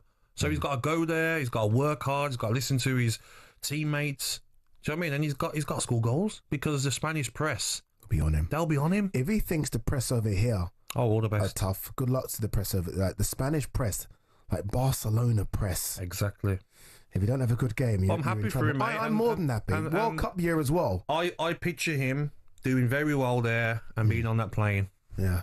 For the World Cup. Yeah. Imagine how big now all of a sudden the game against Real Madrid is. I mean, the games for Barcelona are always big, but all of a sudden, I see what I can do. Sort some tickets. They've probably gone already.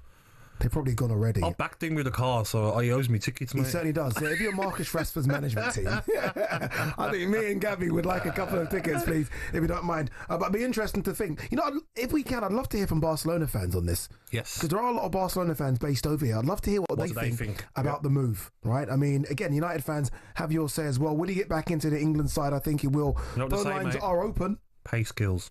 Pace does kill, especially in that league. It really especially does, in that mate. league. It Some really does. Slow defenders in that league. Yeah, and he's got a trick with him, and he can score goals. Yep. All right, phone lines open. 03717 22 3344. Marcus Rashford is now a Barcelona player.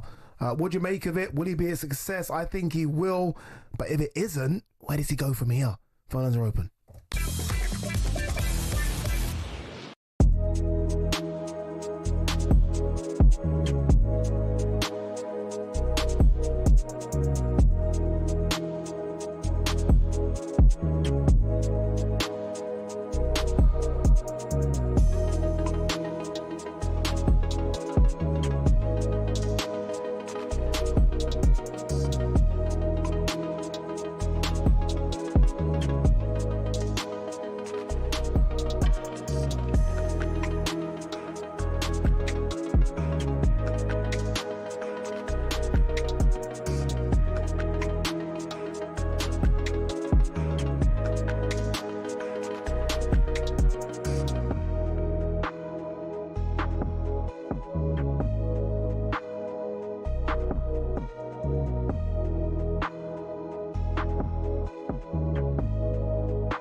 Life after football. For a lot of players, it means going into punditry. Some turn to coaching or working in the game in other ways. But what about the rest? Some former footballers turn their sights away from the game, and there are a few big surprises. First up, from rainbow flicks to pancake flips. Ex-Chelsea and Southampton defender Ken Monku switched up his footballing career to buy a Dutch pancake house. He bought out the shop, which had been his favourite pancake spot as a child, and before long he was mixing the batter and getting behind the stove. Next, Everton legend Thomas Gravesen swapped out the high stakes of the Premier League for those of the poker room. He made over 150 appearances for the Toffees and won the Scottish Premier League with Celtic. Turned out the Danish international was pretty darn good at poker. He racked up a reported £100 million from his Las Vegas adventures. Remember former Chelsea goalkeeper Petr Cech? Turns out football nets weren't the only goals he was pretty handy in front of. After retirement, he became a goaltender in ice hockey. Same skills, very different surface. And he even won a Division 2 title with Guildford Phoenix. For ex-Liverpool centre-back Daniel Agger, it wasn't just fancy footwork that was in his blood. He was also pretty good with his hands. The Denmark international turned to tattoo artistry after he hung up his boots. He'd qualified as a skin artist while at Anfield, and he then became the co-owner of his own tattoo company as well. It's not all glamour for ex-pros though. 1966 World Cup winner Ray Wilson set up a very different kind of business. He became an undertaker after he retired. Finally, not many people can say they've won both a World Cup and starred in an Oscar-winning film. In fact, there's only one person in the entire world who can say that. Frank Leboeuf, the former Chelsea defender, was part of the 1998 France squad who won the World Cup. He ended up marking Brazil's Ronaldo in the final and helped his side to a 3-0 win. But Leboeuf had already begun acting on the side while he was playing football, and his biggest role came some years after his retirement when he landed the part of a doctor in the Stephen Hawking biopic The Theory of Everything. I embrace the career of acting, so I want to learn more. So seeing lots of movies is a part of my job. To be honest, with all the dramatic diving in the game these days, there's probably tons of ex-pros who've got the acting skills to make it in Hollywood.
Good evening, you listen to Drive on talkSPORT. Ade Oladipo and the great Gabby Agbonlahor. Still to come, we are going to be joined by the even greater Kevin Hatchard for a bit of Drive worldwide.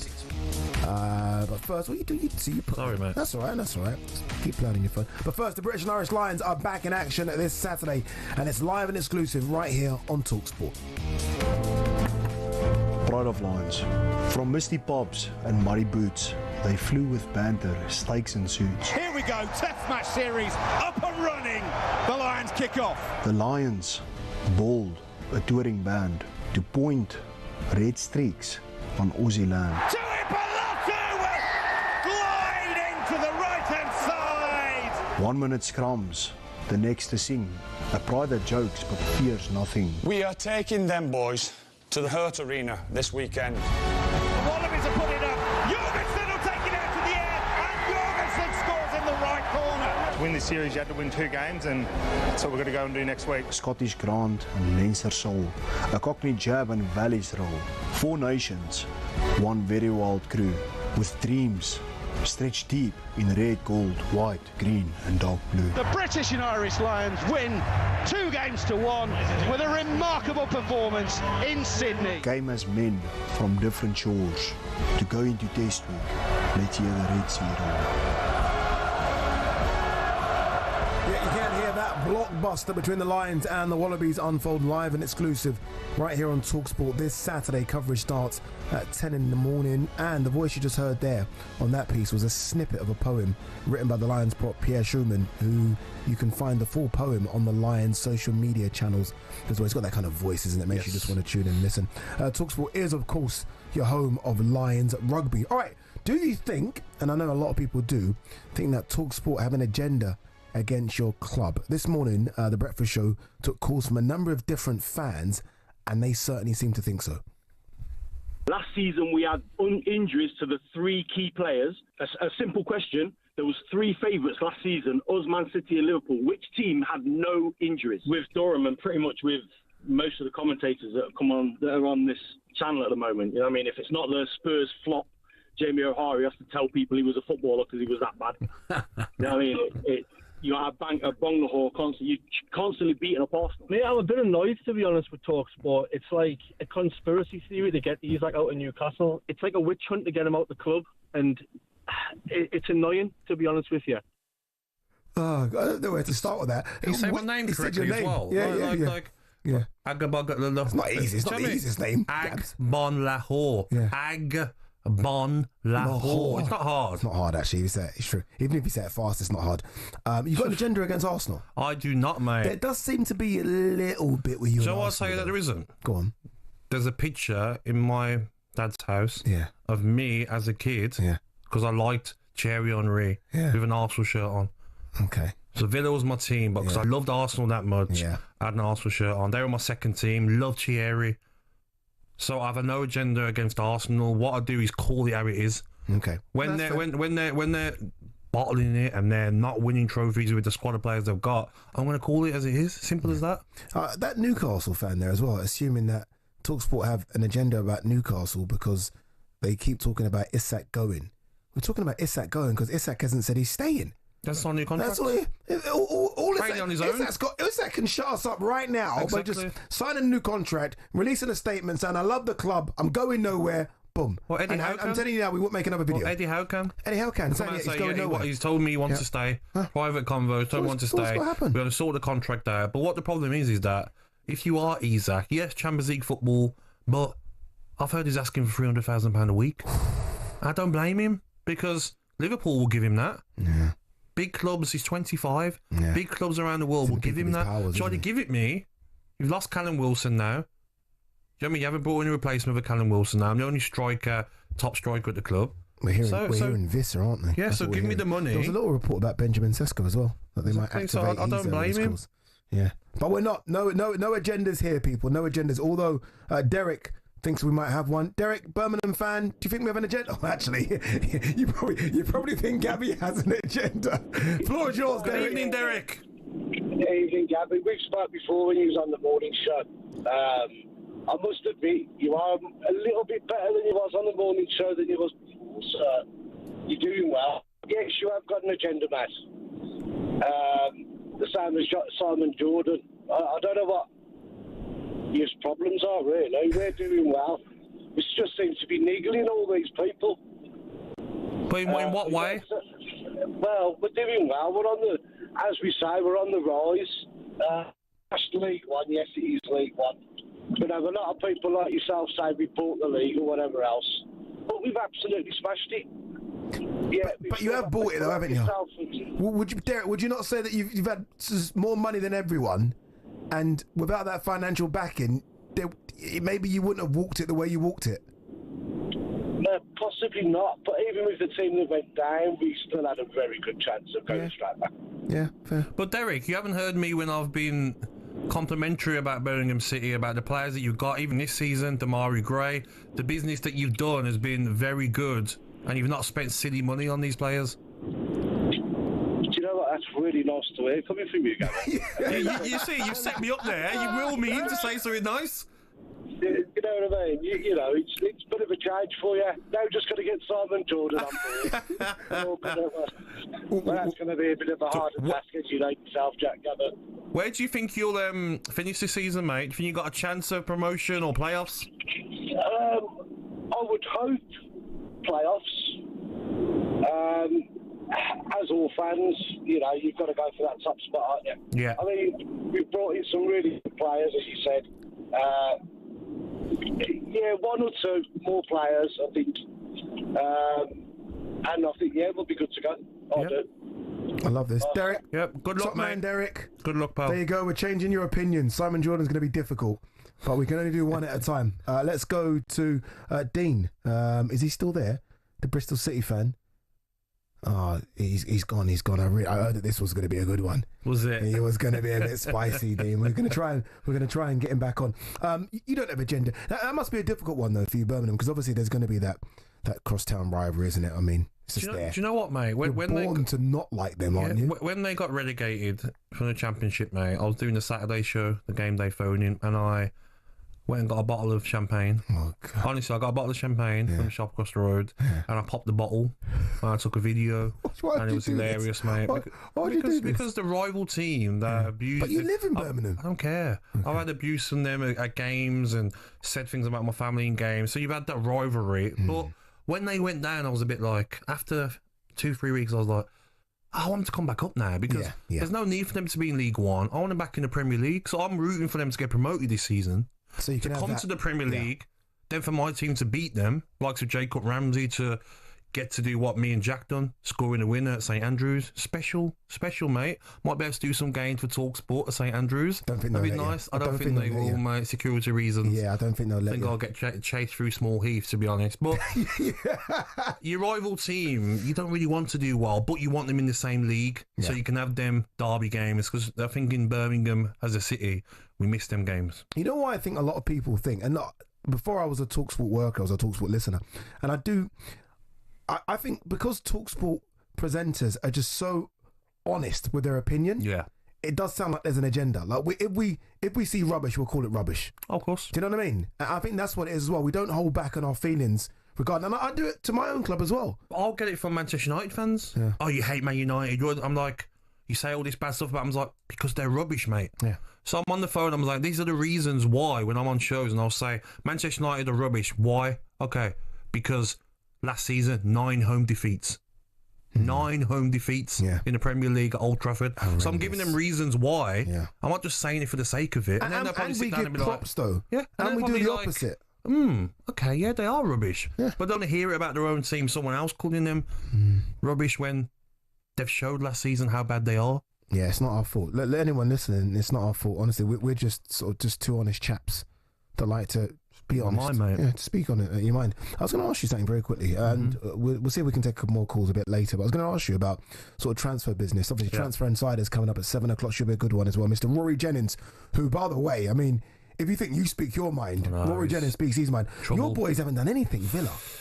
I think Aston Villa not qualifying for the Champions League because of a dodgy referee decision, but let's not go into that. Nice. I mean, you're still talking about that. I haven't received a reply from Howard Webb. You thought you was going to get one. I'm waiting for my... I'll go check the post every morning. Nothing's come. But because we didn't qualify for Champions League, that affects teams, mate, financially. Look at the difference between Spurs, Kudus. Spurs trying to buy Morgan Gibbs-White. Spurs trying to buy Mbumo. Crazy. That Champions League qualifying brings in so much more finances. A club like Aston Villa, they needed that. Now they've probably got to wait and see, can Leon Bailey be sold? Can we try and bring some money in before we do our business? Who is the one player that we have to sacrifice maybe? Still thinking about that. But it just shows that if you do qualify for the Champions League, go and enjoy Chelsea. Yeah. They can't stop spending. It's incredible, isn't it? Honestly, mate. It's actually incredible. They're just like, I'll have him. Other teams must be like, whoa, the squad that they're building. Man City, Liverpool, Man United.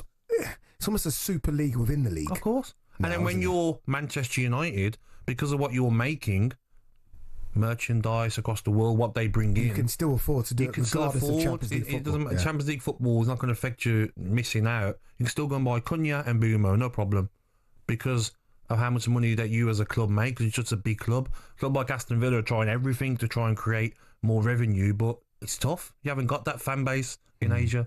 You haven't got that fan base in Africa that Manchester United, Liverpool have got. Must be weird for Aston Villa because you got to the promised land. It was good as well, mate. It was good. It was a good run. Everyone enjoyed it. And all of a sudden now, you've got to let players go and then still then try and get back to the promised land. It's almost an impossible job. Do you know what I mean? Like Unai Emery's got a job to do. The promised land was good last season. Hey. That Champions League music. I went to nearly every game. Honestly, I was there, just hand on the heart. The champion. Honestly, every Villa What's fan the was music the same. this season? I don't know. What is it? No one knows. All right, when we come back, Ian Danter, we're going to talk darts.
bit of neo soul. This sounds very relaxing. Chilled, relaxing. Yeah.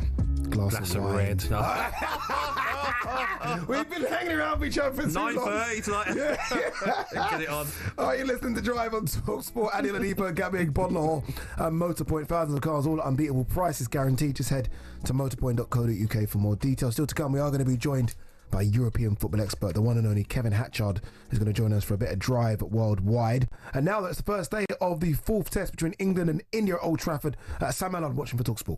Just 10 minutes to go on day one. India 264 for 4. We had a crazy 20 minutes to play a short while ago where the 4th wicket fell. Sai Siddharthan getting to 61, then getting out, trying to hook a short ball from Stokes, top edge, and he picked up Bryden Cast out fine leg. Just before that, Rishabh Pant on 37, an entertaining 37, retiring hurt after being hit on the boot from a Yorker from Chris Woke. So Jadeja and Thakur put on for the 5th wicket 29 runs and we're batting together for 9 overs. It's been gloomy conditions, so it hasn't been easy for them, and in fact I think it looks like this is going to be the close of play on day one. Yeah, England could have taken the new ball on 80 overs, but because of the light they had to keep on bowling spin, so Root and Dawson have bowled the last few overs, and I think at 6:22 we're going to cut this day short by 10 minutes.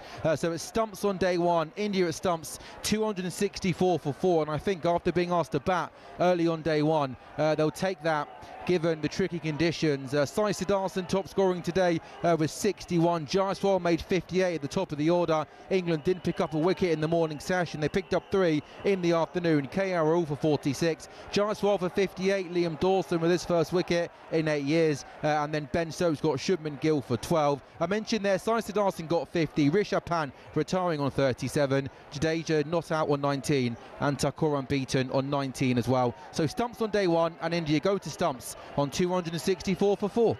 Top man Sam, fantastic stuff. All right, over on talkSPORT Dance YouTube channel from 7 o'clock, you can hear live commentary of day 5 of the World Match Play Darts. Let's look ahead to that now. What can we expect? talkSPORT commentator Ian Dancer. Dance, how are you, my man? Good evening, Dance. I'm very good, gentlemen. How are you guys? You all right? Not bad at all, Dance. Dance, before we talk darts, obviously, look, we got the sad news about the passing of a rock legend, Ozzy Osbourne. You are by far the most knowledgeable person I know when it comes to music, especially music of that nature around. It is a sad day, isn't it? Because he was so entertaining. There'll be a group of people who don't even know his music but know the Osbourne show, but you knew both. Well, yeah, he was an originator. He's one of the founding fathers of heavy metal music, Ozzy Osbourne, when Black Sabbath came to be at the end of the 1960s, and they started coming up with this sort of terrifyingly bleak and dystopian music with these really heavy riffs, but Ozzy's really catchy melodies that he came up with to sing over the top of those riffs, and it was a wonderful combination, and it just started an incredible career both in Black Sabbath and as a solo artist. So yeah, it's just as big a loss to the music business in this country to me as say losing David Bowie was a few years ago. We are going to try and get Dan's back a bit. As you can hear, it's really loud in there already. Yeah. So we are going to try and get Dan's back just to kind of talk about what's coming up on the darts on the YouTube channel, but very, very busy there, very, very loud there. All right, let's talk a bit more about the breaking news, and that's Marcus Rashford has signed his loan deal. He is a Barcelona player for at least a season with an option to buy as well. We believe the option to buy is around 30 million euros, which is incredible. Incredible. If I had the money, I'd buy him. I know. I'd buy him. It's good insane. age as well. Should be in his prime now. Yeah. And like I said yesterday, Ade, watching him at Villa, at times he was unplayable. Yeah. I'm not just saying that. Unplayable, skill, pace, finishing. The amount of chances that he should have put away, you'll say to himself, he should have had another 10 goals at Villa. The amount of chances he did miss, a lot of chances. But if everything can click with him and he feels at home at Barcelona, he could terrorise defences. All right, I'm hearing that Dancer's a lot better now. Let's go back to Ian Dancer. Obviously, it is day 5 of the World Match Play. Let's give it another go, Dance. Let's give it another go. It's better. Yeah, let's give it another go, mate. Let's do it. That's it. That's much better. Dance, what should we expect tonight? I mean, anytime Luke Littler's in town, I mean, there are no seats to be had, right? I mean, he is a superstar. He takes on Jermaine Watamina today. What can we expect? A very quick game. That's what we can expect, Addy, because Luke only took 10 minutes to dispose of Ryan Searle by 10 legs to 2, and it could be another quick game. It's the first to 11 legs in these second round ties, but Jermaine himself is a very, very quick player. He's got a very quick action to get from dart 1 to 3, the same as Luke has. But Luke is just, he looks so focused. He looked like he was staring through the board. He was that intensely looking at it during his win over Searle. So Watamina, who's only taken 9 legs off Luke in 4 matches that they played, and Luke's won 46 legs in those same games. So it's a massive uphill task for Jermaine Watamina tonight against a guy who looks so focused to want to add this title to the big titles he's already won, including the Worlds. In terms of what could be the match of the night, I think look no further than Chris Dobey versus Gerwyn Price. Gerwyn, we know what Gerwyn's like on the hockey, and Chris Dobey obviously very competitive as well. Is this the one to look out for? Is this the hardest one to predict? I would say the hardest one to predict is actually the first match up tonight, which is Andrew Gilding Goldfinger against the Auberginius Dirk van Dijvenbode. Two very, very sort of solitary characters within the game, keep themselves to themselves, but very different playing styles. Gilding slow and methodical, van Dijvenbode much quicker. Who's going to unsettle who? That intrigues me. Dobey against Price is interesting. Gerwyn Price had that run-in with Daryl Gurney at the end of his first round tie. Felt that Gurney was disrespecting him. He won't get any disrespect off Chris Dobey. Dobey's a straight arrow, if you pardon the pun. He'll just throw his darts, get on with his game. He's got a beautiful throwing action, and if he gets his 180s going tonight, Dobey, he could be a match for Gerwyn Price. As you suggest, it could be very, very close between those two. Dance, enjoy it. Thank you very much. Thank you for the kind words as well about me the other day. He said some really nice words about me the other day.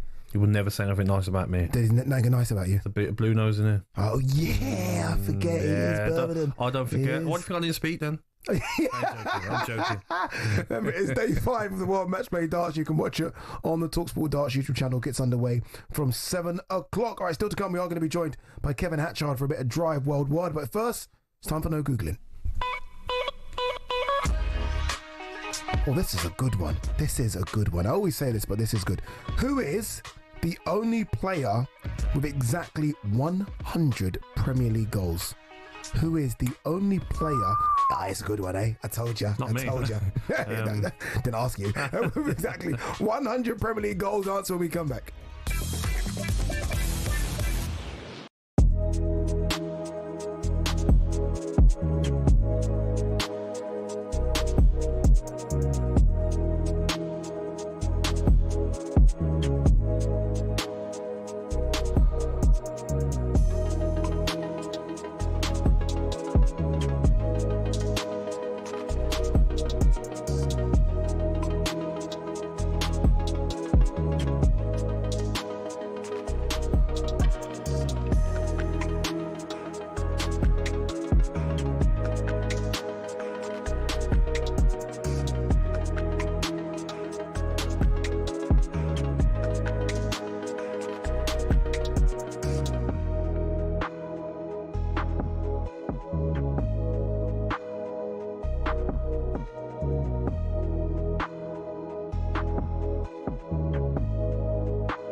It's not often you associate fan power with Chelsea Football Club, but one of the shining examples of it lies with a group called the Chelsea Pitch Owners. And they've proved to be the thorn in the side of owners past and present who've been dead set on moving stadiums to a larger, more lucrative piece of land. Essentially, the supporters group holds the freehold to the land on which Stamford Bridge sits. Former owner Ken Bates set it up at a time where some unruly property developers tried to evict the club from their ground. In order to prevent this, he established the CPO as a company that owned the pitch and offered the fans the chance to buy a share for £100. As well as that, they also own the rights to the name Chelsea Football Club, so if any owner wants to take them elsewhere, they can't be called Chelsea without the approval from the CPO. Now, in 2011, Roman Abramovich tried and failed to move them away from Stamford Bridge, and this has set a precedent for Todd Bowley and the current power brokers at Chelsea. They know any plan which involves moving from Stamford Bridge will require CPO approval from the now 13,000 fans who own it. There are fans who are concerned that if they stay at the bridge, they'll be left behind their domestic and European rivals who are moving to more commercially successful stadiums. But for the heritage and history lovers, Stamford Bridge is one of the iconic English stadiums, and to move away would be a grave mistake. It might not be as flashy as others, but stadiums like it have something about them that cannot be replaced. One thing's for sure, if Bowley wants to take Chelsea away from their home, he'll have to go through the CPO first.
Good evening, it is Drive on talkSPORT. Ade Oladipo alongside Gabby Agbonlahor. The no Googling question we asked you before the break. Which player is the only player, by the way, to score exactly 100 Premier League goals? The answer is... Matt Le Tissier. Oh, did you try to pretend you were thinking? Matt Le Tissier, 100 Premier League goals. Honestly, a forgotten genius, I think. Premier League legend. At 100%. Yes. Following us from 7 o'clock, Max Scott brings you the Transfer Insiders. This evening he has Mr. Rory Jennings alongside him. Whilst over on talkSPORT 2, you can hear live commentary of the big one, Spain against Germany in the semi-finals of the Women's Euros. Remember, England await the winner. Now, though, it's time for this. Drive worldwide. Why?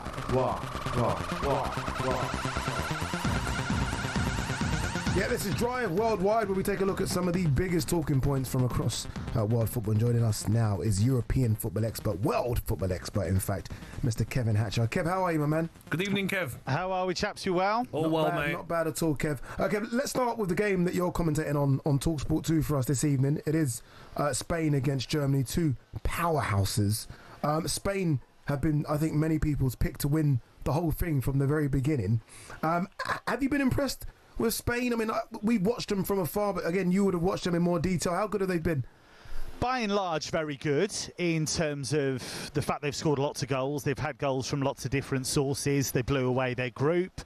I didn't think they were great against Switzerland, but it was a weird game because it was against the hosts, and that's always difficult. And they blew a couple of chances from the penalty spot, which seems to be a running theme at this tournament. But they found a way, and they kept a clean sheet. And for them, that's very important, because they've only actually kept a couple of clean sheets in the last 12 matches. So they do let you play. They do give you an opportunity. But I think in terms of the attacking strength and the depth that they have, I think they are the best team in the tournament. But Germany won't be scared about this, because they went into the France game as underdogs, really, given their personnel issues and given the fact they were smashed by Sweden in the last group game. And even though they played most of the game with 10 players, they found a way to win. Kev, I know you're a big England fan. Out of these two teams, who would you prefer for the team to play in the final? Germany, 100%. That was quick. Yeah, it's not even close. Look, the thing is, Germany have to be respected for the record they have. But if you look at their current situation, they've got massive problems in defence because they've got a couple of players who've had tournament-ending injuries. They were without a couple of veterans in defence anyway who weren't even in the squad, and so that's a major issue. And I think even though they were positively Herculean against the French, I think you can get at them. Whereas Spain can control a game so well. And I think England have played a very intriguing tournament, I would say, because the individual quality has dug them out of jail a few times, but they've looked jittery at times as well. And I think Germany would be less able to expose England's weaknesses than this Spanish team. We're going to get team news from that game. Kevin Atchard is commentating on it for us on talkSPORT 2 a bit later in about 10 minutes or so time. I'm desperate to get your thoughts on this Marcus Rashford mood. He has just completed his loan move to Barcelona. We're believing as well, Kev, that he's taken a pay cut. The narrative or the conversation from everyone is like, he doesn't deserve it, he doesn't deserve it. If he doesn't deserve it, why do Barcelona and Hansi Flick want him so badly? I think it's a mad idea, isn't it, whether a player deserves a move or not. I think this is business, is what it is, because Barcelona have looked at the numbers, and yes, he's taken a pay cut, but he's still on big wages, but they don't have to pay a transfer fee for him, at least not for now. And they would look at it and say, well, that gives us a little bit of wriggle room in terms of registration, because they were going to spend a lot more than that on Nico Williams, and that move fell over right at the end. So they now get Marcus Rashford, who doesn't just cover that left-hand side, but he covers a central area as well. And he's a player that Hansi Flick, the coach, respects. And he's still a big name, whether some people like it or not, and some people don't seem to like it for some reason. He is still a big name. So I think it's big for him, because it's a real opportunity to show that he can play for one of the world's biggest clubs, affect one of the world's biggest clubs, and still play at Champions League level, compete for trophies, do all the stuff that we know he's capable of. But of course, he's really stalled recently, so potentially this could work for everybody. Like I said to Ade earlier, Kev, I said last season, watching for Aston Villa, he had a handful of games where he was unplayable. PSG at home, unstoppable. If he can try and bring that form into every appearance he makes for Barcelona, I'm sure he'll be a success. Yeah, and I think the fans will embrace him. I think there'll be excitement about this. The Nico Williams thing, I think Barcelona fans have kind of got to the end of their tether about it, because we've been told he was going there forever and a day, and it hasn't quite happened. And I can understand why Nico Williams pulled out of that, because we're led to believe he wanted guarantees about registration, and that wasn't forthcoming from Barcelona. So Marcus Rashford hasn't had those demands, and Barcelona are edging towards being on more of an even keel, truth be told, but there's still a bit of work to do.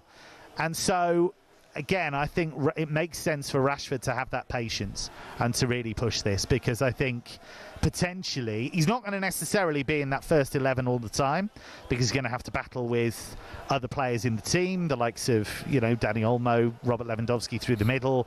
Obviously, Rafinha's had an unbelievable season. They're going to play a lot of games. Yeah, Ferran Torres is another one. He's underrated, actually, Torres. People don't talk about him, but he's very important for them. Scored some really big goals for them. So he's got work to do, but what a place to do it. And I think a club that's really going places. Now, let's talk about another club that I think are going places as well. That's Chelsea, obviously, Club World Cup champions. I was out there in New York for their victory. I thought they played incredibly well against PSG. That they've made signings already this summer. João Pedro's come in, Liam Delap's come in. Impact from both. It isn't stopping, is it? I mean, Xavi Simons looks like he's going to be coming from RB Leipzig as well. You obviously, you cover German football. We've spoken about Xavi Simons before. We know how good he is. Is he a good fit for Chelsea, though? I think he could be. I have reservations about Xavi. I like him a lot in terms of the technical quality, in terms of the goals that he scores, the imagination that he has. The thing that just holds me back a little bit about him at the moment, and he's still very young. He's had a lot of experiences for somebody who's so young, but it's the body language. And I know this sounds really basic and really silly, but he just doesn't seem to be enjoying it at any stage. It's an odd one, because I think that's a hurdle he's going to have to get over. I think coaches, who are much more important than me in terms of their opinion, have spoken publicly about how he could do more defensively. He could do more for the team. But he's still got a lot of room to develop. The technical quality is there, the imagination, the ability to make something out of nothing, all of that stuff is there. I just think he's got a little bit to go mentally to get to where Chelsea would want him to be. Also, Kev, Chelsea are linked with Ajax defender Jarell Hato. I want to ask you if you've ever been to Chelsea's training ground. What's their changing rooms like? How many seats does it have? That's about 100, surely. Yeah, like an NFL team. It just keeps going, like really long and wide. They're building the extension. Well, now. I heard they're going to actually swap it for an aircraft hangar. And that's what they'll do, and they'll have a fleet of jets just ready to house all these players. It is a really odd one, because I think you keep thinking, well, it's got to slow down at some stage, because how do you want to get any kind of rhythm? How do you want to get any kind of consistency? How do you want any of these players to feel secure? And I know you should have competition for places, I get that, but I just think that there's an element of not letting players settle before their rival appears through the door. Yes. But also just players need a little bit of, I mean, Gabby, you would know this way better than me. I just think players need a little bit of room to kind of get their feet under the table and feel they've got a genuine chance at it. And I just look at somebody like Noni Madueke and I think, well, he's done okay. I know he's not been brilliant all the time, but I think he's done a fine job, and suddenly they're looking to, they've pushed him out. So I don't know. Hato is great, by the way, to answer the question about him. Has played a lot of left back, can play centre back. I think what's important, plays left back but can move into midfield. He's great on the ball, and I imagine that's what they're looking at, right? Cover because for that's what Cucurella does. Yeah. Because Cucurella, as determined as he is and as brilliant a pantomime villain as he is, I love him. I think he's great, but he can't play 70 games a season every season. Especially the way he plays as well. It's so high intense. Exactly. And people keep pulling his hair. I'll just put my hair out, I would, if I was him. Go on, pull it. Go on, pull it. I think you should cut it. Be like us. Do you know what? That takes us full circle, actually. We started with that Spain-Germany game. One of the players for Germany, I don't know if you saw this, but Kathy Hendry, she got sent off 13 minutes in against France for pulling Grecian Box hair. What is it with all this hair pulling? What's going on? It's crazy. Do it. All right, let's finish up. Let's actually stick with the Germany theme. Granit Xhaka, obviously, doing so well, I thought, at Bayer Leverkusen. Obviously, Erik ten Hag has come in. Xhaka seems to want out. Sunderland were heavily linked. We actually thought it was done. I think we reported that it was close to being done. Erik ten Hag seems to have put a block on it. What's the latest? Are Sunderland going to get their man? Is Granit Xhaka going to be forced to stay at Bayer Leverkusen? Well, I think what's going to be interesting is how much of this is part of the dance in terms of negotiation, and how much of it is genuinely Erik ten Hag coming out and saying, I'm sick of this. I've come here to try and build something. We've lost Frimpong, we've lost Wirtz, we're losing other players, lost Jonathan Tah. There's three key players. Xhaka is really, really important. Do you not think, though, maybe these players looking at what he done at Manchester United and thinking, I want to get out of here? Well, there could be an element of that. I mean, he gets a bit more slack in Germany than he does in England. That's certainly true. But I think it's more... Well, I think Xhaka probably, by and large, enjoyed his time in England and probably thinks there's a bit of unfinished business there to some extent, because he would come back a much better player than he left. He's only 32, isn't he, Kev? Kev, he probably thinks it's never ever going to get as good as it was for Bayer Leverkusen again. Yes. Especially at his time. And he's right. He's right, because that was a situation where you had the perfect coach for them in Xabi Alonso. You had a player who is one of the best the Bundesliga's seen in this century, in Florian Wirtz, and I'm not exaggerating there. He was absolutely the best player in the league, probably 2 seasons running. Or certainly right up there with Elise in the season just gone. And you lose them, you lose the best defender they've got, and he's looking around and thinking, I think this is it. This is as good as it's going to get. And already they've come off the back of a season where, even though they did well in the Champions League, they were way off it in the league. Yes. And they went out of the cup. That was the result that really hurt them. They lost to a third division team at the back end of the cup, and that really hurt them. So I think Xhaka's possibly looking at it and thinking, I've done my bit. I've won us I helped win us an unbeaten league and cup double, got us into the Champions League. We had a good run in that. What more can I possibly do? So I get where Ten Hag's coming from, but I can also see why Xhaka would want to leave. Top man, Kev. Appreciate you. Loving Kev. Don't go anywhere. We're coming back to you in a couple of minutes for the team news. Cheers, chaps. Lovely. Cheers. How good is he, by the way? Forget about it. Speak to him one night, couldn't you? It's incredible. I think you could just chuck in a random one. So in the Romanian second division, Kevin, you'll know the answer. 100%. This is frightening. As I said there, we are going to go back to Kevin Hatch. I remember the game over on talkSPORT 2 is to decide who will play England in the final between Spain and Germany. Team news when we come back.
Good afternoon, listen to Drive on talkSPORT. Ade Oladipo Gabby Agbonlahor and Motorpoint. Remember, new car with same-day drive away available on all cars. Just book a test drive today. Following us from 7 o'clock, Max Scott hosts a Transfer Insiders this evening. He has Mr. Rory Jennings alongside him. Whilst over on talkSPORT 2, you can hear live commentary of Spain against Germany in the semi-finals of the Women's Euros. Kevin Atchard is your commentator, and we have the team news. Kev. Yeah, no surprises here, really. 3 changes for Germany. Carlotta Wamser comes into defence for the injured Sarai Linde, while Sophia Kleinherner replaces the suspended Kathy Hendrick. Veteran Zara Debritz gets the nod in midfield. She's in for the suspended Chelsea star Sjoeke Nusken. Just the one change for Spain because Leila Alexandri is suspended, so Maria Mendes of Real Madrid gets the nod in the back four. An exciting game ahead. Who will face England in that final on Sunday? Germany against Spain, kick-off at 8 o'clock. Thankfully, you had to pronounce those names and not me. I'd have got packing off the first one. Yeah. All right, we're giving you the chance to win 6 tickets in a private box for your mates on August the 22nd with full hospitality. That's to a Coldplay concert. Plus, we're chucking in 10 grand spending money, completely tax-free. Here's how to enter. 18 plus, by the way, UK, excluding Northern Ireland. For a chance to win, just text the word WIN to 83338 by the 4th of August at 11 p.m. and you're going to be in the draw. Text costs £2 plus 1 standard network rate message. You must have the bill payer's permission, or you can post your name and number to Coldplay Competition PO Box 3190 Colchester CO2 8GP to arrive by 5 p.m.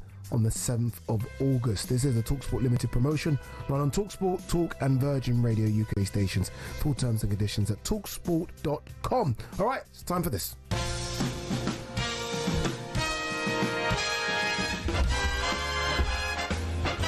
This is the best of TalkSport and Friends, where we run you through some of the recent highlight moments from across the TalkSport network and our sister stations. Let's kick things off with yesterday's breakfast show, where the great Neil Warnock joined Jamie O'Hara and discussed a certain player who failed to sign as a manager. They don't think he's quick enough. So I said, yeah, he's not quick enough because he doesn't have to be quick in Scotland. He reads the game so good, he can stroll it. And well, if you don't mind, so we didn't go after him, and he went to Southampton for 3 or 4 months, and then ended up playing for Liverpool and winning everything. Yeah. Virgil van Dijk. Yeah. And I said to him, we played Liverpool when I was at Cardiff, and he came over to me. He said, "You could have signed me." I said, "I know." I said, "Really? I bet you were glad you were too slow for me." Too slow. Virgil van Dijk. People, for some reason, because he's quite languid, isn't he? He doesn't seem, but he doesn't really go into full gear unless he has to. Those long strides. I think when we saw that race against Adama Traore, remember that? Yeah, that was the one where everyone was like, wow. Yeah, no problem. What would your pace rating have been, your peak on FIFA? Because you were rapid, weren't you? I reckon, when I was 21. Yeah. What, Mbappe Is that fast? 100? Yes, 100. Just under Mbappe, I'd say. Not 100, did you say? Not no, I'd say it's out of 100, isn't it? Yeah, out of 100, I'd say 94, 95. You were rapid, weren't you? Yeah, I was rapid, man. I've done athletics as a kid as well. Oh. Did you ever miss out on any big opportunities, any moves? At one stage, there was Arsenal were interested, and another year Spurs, but I wasn't leaving Birmingham, mate. It wasn't an option. Was that it? Is that what it was? It was, yeah. I felt homesick if I left. Do you know what I mean? Got on the M6. Did you regrets? Nah, not really, mate. Yeah, no regrets. Your mouth saying something, your face is saying something else. No regrets, mate. No regrets. Remember, the Breakfast Show returns at 6 a.m. tomorrow. Big Alan Brazil, Dean Saunders and Steve Bruce. On to our brand new podcast, 21 minutes to go. Every week, Andy Goldstein and Jason Cundy get together for an adults-only show that lasts exactly 21 so much minutes. Wrong in that, isn't it? Just reading that. I was reading that. I don't like that. Here's Cundy describing children's stories. Pinocchio got swallowed by a whale. What? No, he didn't. Yeah, Pinocchio. Talking about? Pinocchio got swallowed by a whale. No, he didn't. I think he did. Pinocchio got swallowed. What? He got swallowed by a whale, didn't he? Jonah got swallowed by the whale. Who? Jonah. Who's Jonah? He got swallowed by a whale. Right, I'm going to have to Google it. Pinocchio? I think was it not Pinocchio? No. I think he lived inside a whale's tummy. What's going on? Honestly, what is happening? I'm lost. What is happening? Addy, what was your favourite story growing up? I don't really have kid stories. I was more into kids, cartoons, Transformers. How good was Transformers? The cartoon. There was another one where there's a guy on a horse. Was it Braveheart or do that again? What are you doing with your hand there? I don't know. Whipping the horse, basically. Whipping the horse. What's your favourite marine animal? Dolphin. Dolphin, yeah. Yeah, dolphin. Would you swim with dolphins? No. Why? Can't swim. You can't swim? Can't swim. You not got your 25 metre badge? No. Yeah, you know, I did. I got that in school, mate, and that's it. but I don't think that means you can swim. I got that, and that was it. Can you swim? Yeah, 25 metres. So you can jump in, like if you're on a yacht because you're loaded, jump in and swim. You can jump in. Oh yeah, 100%. Oh no, I can't do that. No. You can listen to 21 Minutes to Go wherever you are. Wherever you get your podcast from, and new episodes drop every Monday. And of course, over on talkSPORT 2 tonight is the PDC World Match Play live from the Winter Gardens in Blackpool. So here's a classic clip of our commentator Mark Wilson calling out some dart lookalikes. There are more darts players that look like talkSPORT staff. We've got Stephen Bunting who's been likened to the Moose. Yeah. We've got Matt Campbell who's been likened very much to Will Gavin. Yeah. And now we've got Sam Matterface who looks incredibly like, at a glance. like Florian Hempel. Yeah, at a glance, spot on. Maybe a note for the future. We'll get a few ringers in. Not at a glance. It looks like Sam looks like him badly. Sam, yeah. Very quickly, what would your darts nickname be? The Gabfather.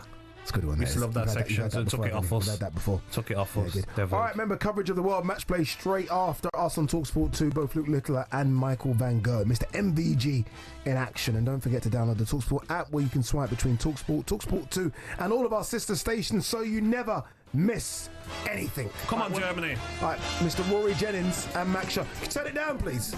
All right, there you go. That's better. Rory Jennings and Mr. Max Sharp up after us. Transfer Insiders. Max Sharp, yeah. Did I say Max Sharp? Did I say Max Sharp? Management Max. They're here anyway. Look at them. They're here. Sharped him off. I turned the mic off.